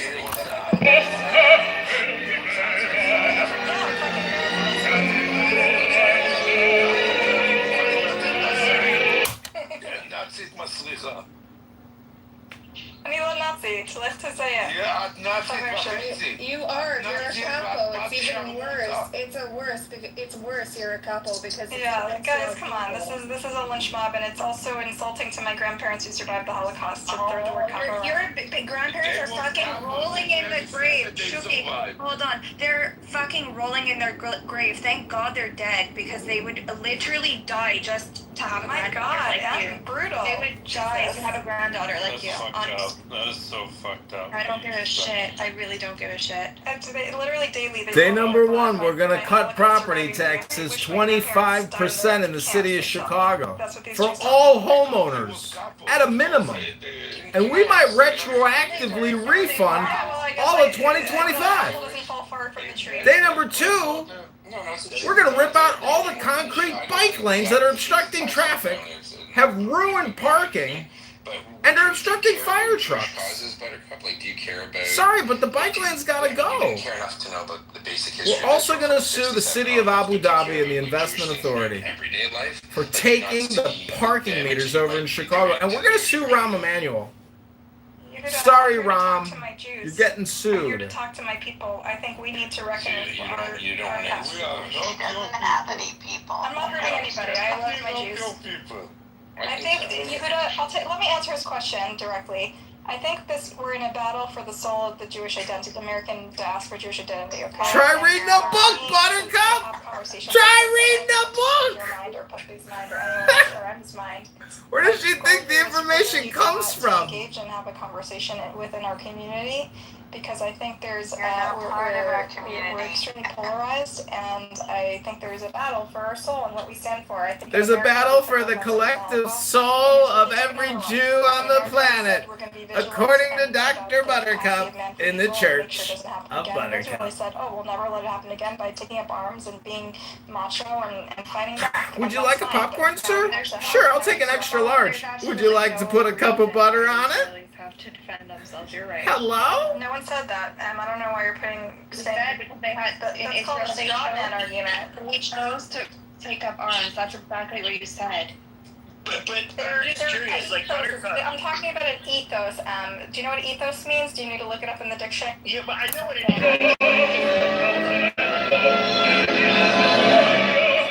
is. Sorry, I refuse to listen to Pepe talk. There's a lot of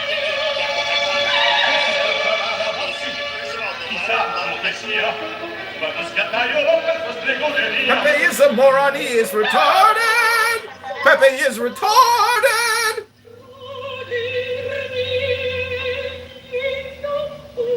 You saw people that in solidarity with the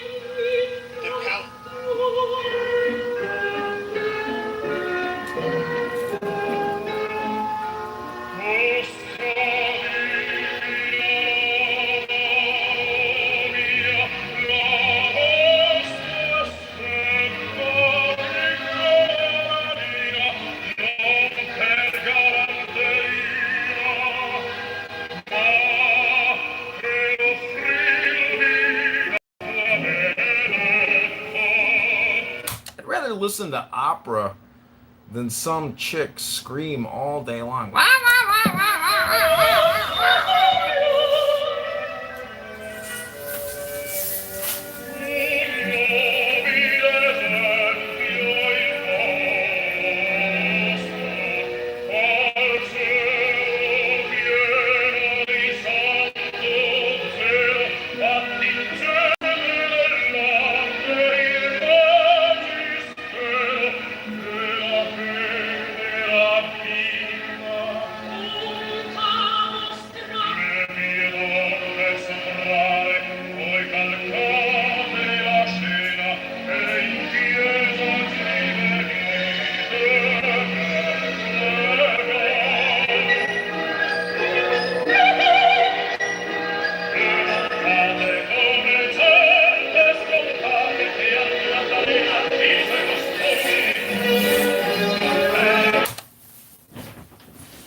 to the war room with Pepe.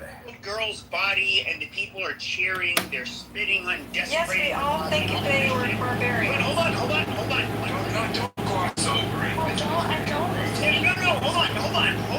Wait, they're either a death cult. These are the Okay, yes. Hold on, we can agree, sure. So, what was to be the message? I hate to inform the Church of Buttercup, but I have bad news. I have burned the roof of my mouth on DiGiorno. How did you burn your mouth, John? It was DiGiorno. They obviously were investing a lot of money in fighting the Israeli state and basically going to war with them. There's no question about that. These are not people with good intent. They go in, they have a fucking response, and one of the things that has been ironic, and a lot of Westerners have been fooled by this shit, where they just like, oh look, the Israelis, look how horrible they are, look at the dead children. I have a lot of gripes with Israel as well. I won't get into it here. But at the end of the day, what do you expect them to fucking do? Yeah, okay, a lot of protesters are ignorant, right? They just discovered Palestine on the map yesterday, okay? I agree with you, What do you expect Israel to do is what he asked. That's the question. If that's your bottom line, what do you expect Israel to do in response? They have to do something after that. I'll tell you. Oh, great question. Pepe, I agree with you. Hamas must be accountable for provoking the most right-wing genocidal regime ever into what they've done, okay? But what the answer is there are more than two choices, doing nothing and genocide. There are many choices in between doing nothing and genocide, Pepe, right? I have a couple. I don't know that it's necessarily genocide. Okay, whatever. There's many. You don't have to call it whatever you want. Jason, you just came onto the stage. Just give us like a second, because I also had a question. No, because all you guys are doing is rapid fire. You're not answering. You're just trying to interrupt each other. That's what you're doing.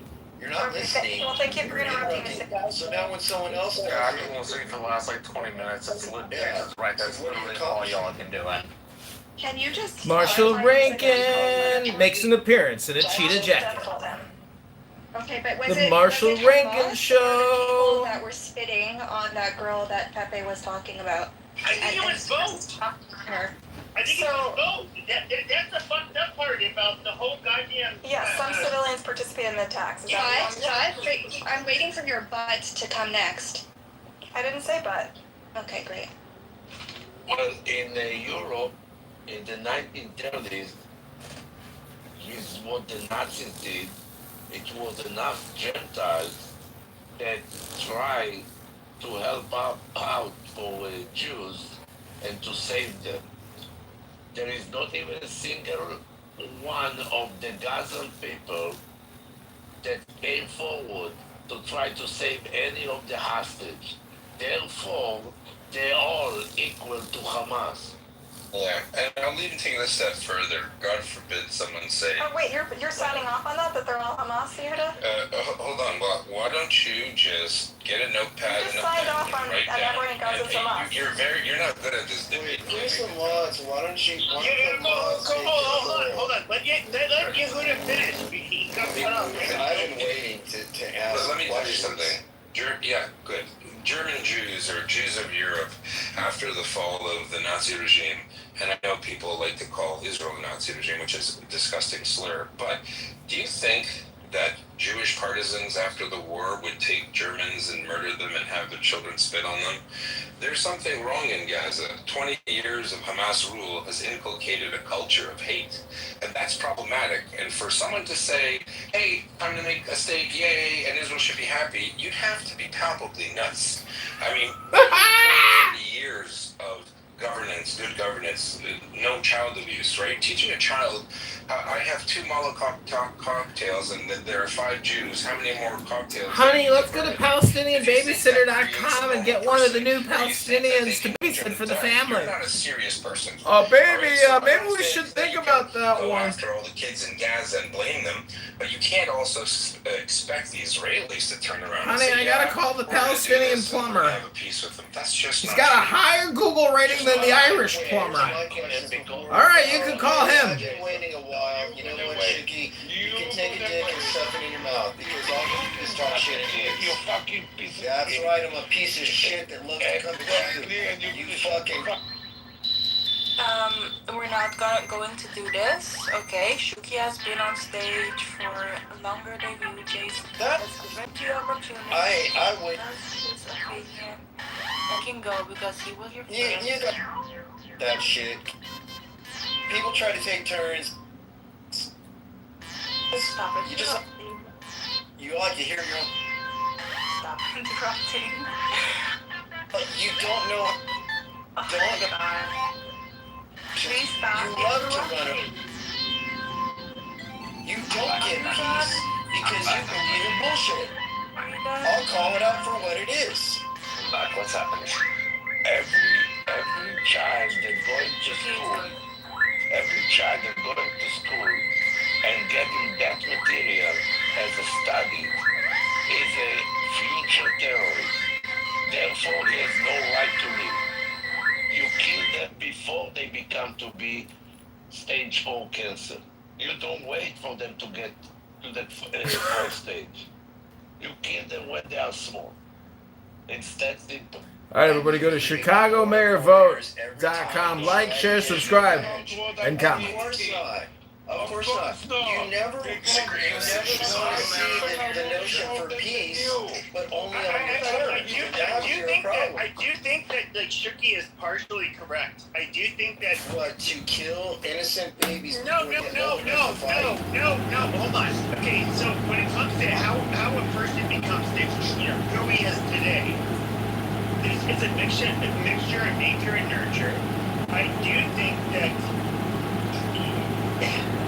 if you were indoctrinated, I was raised Catholic, and I'm not a very religious person now, but I tell you that like really to this day still kind of has an effect on me. But when it comes to just in general, people, how you're raised absolutely is going to have a profound impact. I think obviously your genes are going to have a lot of say in that as well. And when it comes to the Palestinians, I don't. It's super dark to say, and I'm 100% against killing innocent civilians and children. But do I think that like when they're indoctrinated at a young age,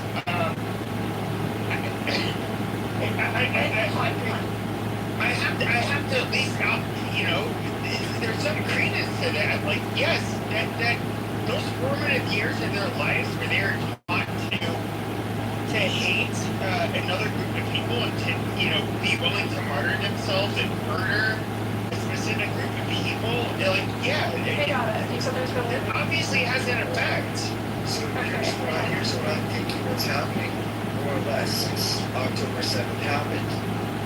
Israel decides to declare war on Hamas. That's a political group and an ideology, right? It's sponsored by many different countries and other groups, right? Where people have a problem that they've seen bird's eye view is when Israel fights back with an organized army, military targets, air support, naval support, everything that an organized army or an unorganized army that the Palestinians have under Hamas. They feel, how can you fight a war where it's not fair? Period. Whoever has a better gun and has a strategy wins. But what you keep doing, creating a generation of revenge, and societies claim that they're oppressed. So when you try to say that it was a genocide to what we did till we got back at them, you're fighting a thought, not just a people. Because Palestine is a country. It's not a recognized territory that has some rights in its own territory. It's determined by who? The UN? The UN doesn't do shit for them. And I'm not trying to be pro-Pally, but let's lay the playing field level. It's people have a problem when they see war and on a catastrophe, like seeing buildings leveled. And by smart bombs, these aren't regular bombs, these are not 1,000 pound bombs. It's smart bombs that take out neighborhoods. And a militia fights against an organized army, there's no chance, but they count on one other thing that they know that they can get, and that's propaganda, that they know that visual aids through social media and global networks makes Israel look really fucking bad. Okay, you expected Israel not to respond because I know that's hold on, because hold on, nope, I'm gonna finish what I'm saying because the Gazans can't protect themselves and they're not equipped like the Israeli army, right? No, I'm not. Maybe they shouldn't start. Maybe they shouldn't. My whole question originally was what did you expect them to do, though? But you responded to my question is what did you expect Israel to do? Okay, we can look at Hamas. Problem of what they feel is an unfair war. Yeah, Israel trying to declare it. Your feelings don't matter, Jason. Your feelings don't matter. Yes. Other people's feelings don't fucking matter. It does. You said I feel. Israel had what they been trying to do. Listen, Israel doesn't care about international opinion more than it cares about survival. So Israel existed from its independence, or its declaration of a recreation of a state, up until the mid-70s without almost any international support. They did it, they survived, they beat the odds. So now a bunch of people on campuses in the United States, and ill-informed people, are pretty mad that they see buildings blow up. Well, you know what? Here's how laws of armed conflict. If you're a militant and you use, even if you're a member of the U.S. Army and you use a hospital as a staging ground, that hospital loses its protected status. No one will fault you if you attack it. So you want to say mad at Hamas? Of course, the same for Hamas, especially for Hamas. A mosque, of course, yeah, my message. A mosque, anything, when you use a building for terrorist activities or for military purposes, if it's a normal country, then that building loses its protected status. If you're so upset about so many buildings blown up, then you should take it up with Hamas at their next meeting. This is not a personal opinion. Yeah, no, It's what a globe is saying to people. They're Jason, you're from Mexico, okay? Like, you know for a fact, that if there was death oh, no, hold on a second, but you know for a fact that if there was Americans hitting, hold on, Jason. If you're to talk to me about a colonizing idea of warfare, you're talking to the wrong fucking guy. Okay, but no, this has nothing to do with colonizing. Hold on, I'm talking about contemporary. Jason, if there was something tragic that happened to Americans, the Mexicans would not be celebrating. If you were to have a dead mangled girl being driven across the fucking border in a truck, okay, the Mexicans would not be spitting on it, hitting it, cheering. They would not do that. There is obviously something very different in how these people were brought up. And in comparison to really most groups in the world. I think you're question. Let me ask Jason a question. Jason, if you're thinking and I'm taking a position against Israel, and I'm not. I'm pointing out that people cannot handle the side of warfare and how it takes place. That's a little too bad, though. Because that's our reality, and we don't want the war either in the sight of war. So honestly, the comments he made about the professional army, how long do you think it would have taken Israel if it didn't care about civilian deaths or casualties? How long do you think it would have taken Israel to completely level or take over the Gaza Strip in its entirety? Give me a number, like to the day, how many days, how many hours? Strategically, with full all-out war in days. Crazy. So you've got strategic bombs that can take out whole neighborhoods. We're not talking regular warfare. We're talking about decimating neighborhoods. Jason, do you know what a battle group is? I do know what a battle group is. Alright, so how far is it bound for a battle group in one day? Depends on what you're using as a mechanism as far as your artillery and your mechanized movement, heavy machinery. So the answer is 20 to 40 kilometers a day. Now, do you know how long? Is that your estimate or is that your experience? That's my experience. Where does that come from? Well, when I finish the answer, you'll figure it out. I don't really want to talk about myself. But the combined arms maneuver unit of the battle group, which is the smallest one that NATO countries use, can cover between 20 to 50 kilometers depending on the terrain. Gaza is a flat expanse. The Israelis could have been like taking 3 battle groups, not even 2, and positioned in the south and moved north. It's about 10 miles, so they could have done it in an afternoon. If they did, they kill hundreds of thousands of civilians. But if they didn't care about civilian death, that's what they would do. The fact that it took them almost 2 is because they were trying to isolate, identify Hamas terrorist targets, the tunnels, the depots, muster points. That's what they were doing. Now, you have a great point. I'll give you this. It was the world. Well, again, the Israelis don't have the luxury of caring what you think or other people think. They have the luxury of defending their people. Hamas didn't. It wasn't Israel who declared war on Hamas. Hamas declared war on Israel by what they did on the 7th of October. There's no nice way to talk about it. There's no. I don't disagree with that at all. That's the thing is like when you look at what the U.S. had to go through in Iraq, and also Afghanistan. 10 years of hard, coordinated, good war, and lots of casualties, lots of fallout. So, yeah, I understand. I have to go to the doctor, but thanks so much for this. Let your armed forces Take care, Grace. without any restriction and be done really easy. Real quick, and here's the difference between the Americans' experience in Iraq and Afghanistan. This is on Israel's border. So this is Mexico or Canada doing something to the Americans. There would be an equal, if not greater, response by any other country. Israel is contained and constrained by world opinion, but even it had to act in this manner. It's unfortunate. No one wants to see people die, especially innocent people die. But Hamas gave Israel no choice, and you know who's at fault? All of us, the Western world, is at fault. Because in 2007, when Hamas took over, everyone said to Israel, "Oh, make nice, just work with them." But we would prefer not to, the Israelis said. But, don't get involved. Maybe we'll go back to the PA and there'll be another election. What did Hamas do? They threw PA officials off buildings and dragged them dead on ropes behind motorcycles. It is a death cult. I'm not saying all of Gaza is a death cult, but there's a large number of people who have bought into it and they've been raised by the system. Yes, there are Gazans who don't support Hamas, but even the ones that don't support Hamas aren't really fond of Jews either.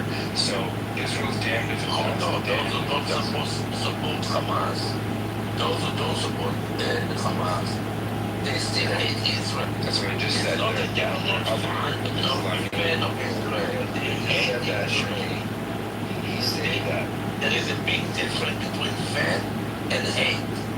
Big difference. Well, no, it's an expression that is an issue. They're not a fan of Israel means they hate them. That's what it means. So I look at the question of the room where it says, is Zionism a supremacist by design? Is that a legitimate question? Does deep and self-sustaining, is it really a supremacist? Or it's protecting its interests and its borders and its sovereignty? I don't think you can really put that word supremacist in the equation. The speaker changed it since she left. I don't know. But it's like you've had, Jews and Muslims have been at war for a very, very long time. Revenge has never stopped. Battling has never stopped. They will not see eye to eye. That's the one thing. Is like the world tries to play you want to hand in your peace, but the only ones that can really solve it is the ones at hand, not us. Jason, for the 98% of the history of the Islamic caliphates, Jews were never at war with Muslims. Jews were a very small minority. So it's really not. It's really Jews were persecuted by the least homogenous majority for 1,350 years. So it's not really like a tit for tat thing. No, it's been battle, and I understand Jews have had to migrate to many different areas for a long period of history of time. They've had to go into the north, they've had to go to Poland, Russia, and ongoing. They've had to find where they can live. If they can't live at home, I mean, hold on, let me just say this, Jason. I want to hear your reply if you don't mind. Since before the creation of the state of Israel, there were a grand total of 0 times where Jews attacked Muslims. It just didn't happen because there was no Jewish army, there was no Jewish state. We've been in exile for 2,000 years. The only time anyone who was a Jew was able to be a part of a military and defend Jewish interests was the creation of the state of Israel, right? So I'm just taking particular umbrage to your comment. You said Jews and Muslims have been fighting since time of revenge. No, it's Muslim empires dominating Jews, exiling us here, exiling us there, killing us when it's convenient, using us when it's convenient. So this is not a pure war. You know what I'm trying to say? If you want to talk about Christianity and Islam, you can No, I understand that. sure. Okay. What I'm saying was never to be like I look like an anti-Semite or I'm pro-Palestine or I'm pro-Muslim. But when I look at things from an outsider view, I'm not trying to, let's just say, persuade a point of like who gets better favor or who sorry for it. Look, you fuck around and find out. You punch someone in the eye, don't be surprised they come and punch you in the gut later. You know, it's just what happens. Yeah, but I'm just saying it didn't start like this. So I agree with you. I don't want your sympathy either, and I'm glad you're not doing it. I'm saying that from an I'm not Israeli, but I understand the minimum crisis of Israel. And I'll say this: if you go back to the land that someone else kicked you out of, and you buy your land back from the new people living there, and you build settlements, you build cities, and you build a post office, and airlines, and you do all of those things, and then you get to say, you know what, we're going to recognize you as a state. And then a bunch of other people, because you're Jewish, try to murder you and say, we'll grind your bones into dust and finish the job that Hitler didn't finish. If that happens and you've been in that war, I don't fault an Israeli for saying, I don't really give a shit what you think. And I don't want other people into thinking, because I know where I come from and I know what we did to build this country, and I know that we came here not because it's 3,000-year-old promise. I hate that argument. Yes, Jews believe that. But Jews came back to the land using Jewish state laws. They purchased their country back from the people who took it from the people who took it from us. Alright, so this is not a peer on peer. This is not a rectification. It's not a holy war between Islam and Judaism. This is a region that didn't develop like Europe. Europe had the Enlightenment. Napoleon emancipated the Jews. Different place, different cultures, different realities. But since the creation of the state of Israel, Israel has fought defensive wars time and time again and have always won. I would argue that the Palestinian refugee crisis is a very calculated attempt to isolate Israel because the Arab countries cannot defeat Israel on the battlefield. Take it for what you will, for whatever reasons you believe. And so they figure we can delegitimize them by basically making these Arabs live in perpetual refugeehood. There's one international UN body for refugees for hundreds of millions of refugees all over the world, and then there's a separate one for Palestinians for some bizarre reason. And in zero cases for every human being on the planet, 0 cases where a refugee mom and dad moved to Canada, there are 0 cases where their children, their grandchildren, and their great-grandchildren are called refugees. If you hear this a lot, the previous lady who spoke wanted us to believe there are 5 million, 8 million Palestinian refugees, or 5 million Palestinian Arabs in 1948 or 67. They're counting sons, grandsons, great-grandchildren, in some cases great-great-grandchildren. It is a refugee generation. It's a refugee problem that seems to grow. It doesn't help the Palestinians. In fact, it creates a culture of people who believe they've been really put out by the Jews or Israel, and it doesn't help them in the end. It's just that simple. You know how many Palestinians were displaced? That means people who fled before the war even started. And how many of them are alive today? Numbers range from 30,000 to 50,000. But if you look at the Palestinian, the UN Refugee Agency for Palestinians, they'll say there's 8 million Palestinian refugees. How is that physically possible? You don't become a refugee when your parents were born in Canada, and you're born in Canada, but you're of Palestinian extraction, and the Palestinian Authority gets, I think, $1,000 per male Palestinian person on the planet, and that's what funds the grift.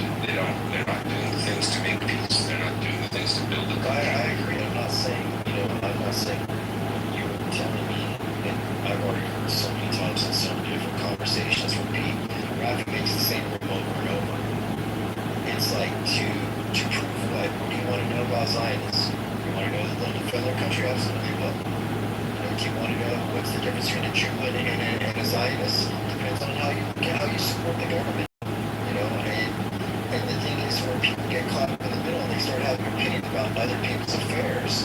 They don't like it when it's in their own backyard. Like, hey, I'm Mexican, okay? My country, where I live, this was colonized. This was taken and stolen away from its native-grown people. And then they tried to decimate us. They tried to wipe us out.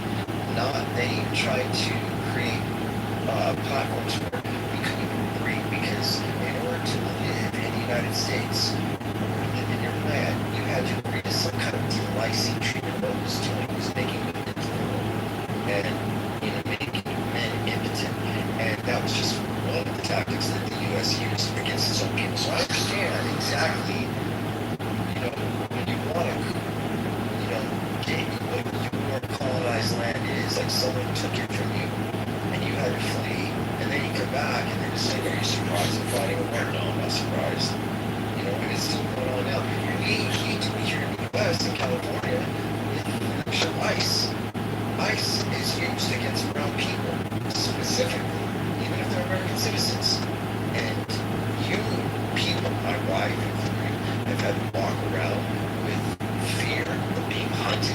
We know exactly the costs. When we hear other people's debate and problems, we're just looking at like, there are people in my culture that support Palestine 100%. There are people in my culture that don't. But I think when we try to play a hand, try to solve it for them, you know, that's a problem. I don't want to fight somebody else's fight. That's fair. Someone was asking to fight Israel's fight there. May I mention that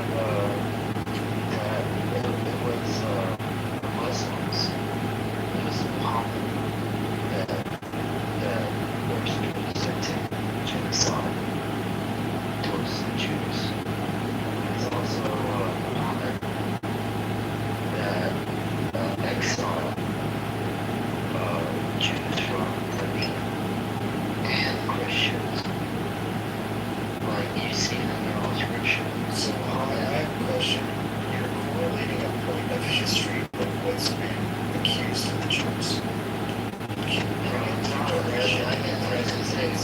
I didn't say accused of the Jews. I was making an accusation towards the Muslims, towards the Jews, and towards Christians. Like, I'm an atheist, so I don't really have a dog in the fight. But I'm just saying, like, Islamic history, it said that Muhammad, after a battle, he asked, hey, how do we deal with these people? And allegedly, a Jewish rabbi said, oh, execute all the men. Muhammad lined up 600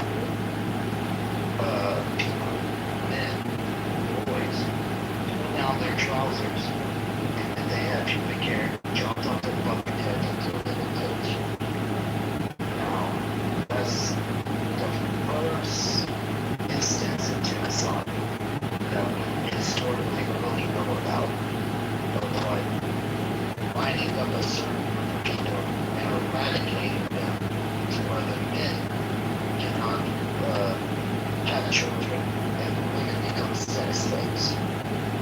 This is just historical fact. This region, that's your first notion of genocide. Yes. He's referring to the relationship between Islam and Jews, and you know, it's in Islamic teaching about the battle of the trench is what he's referring to.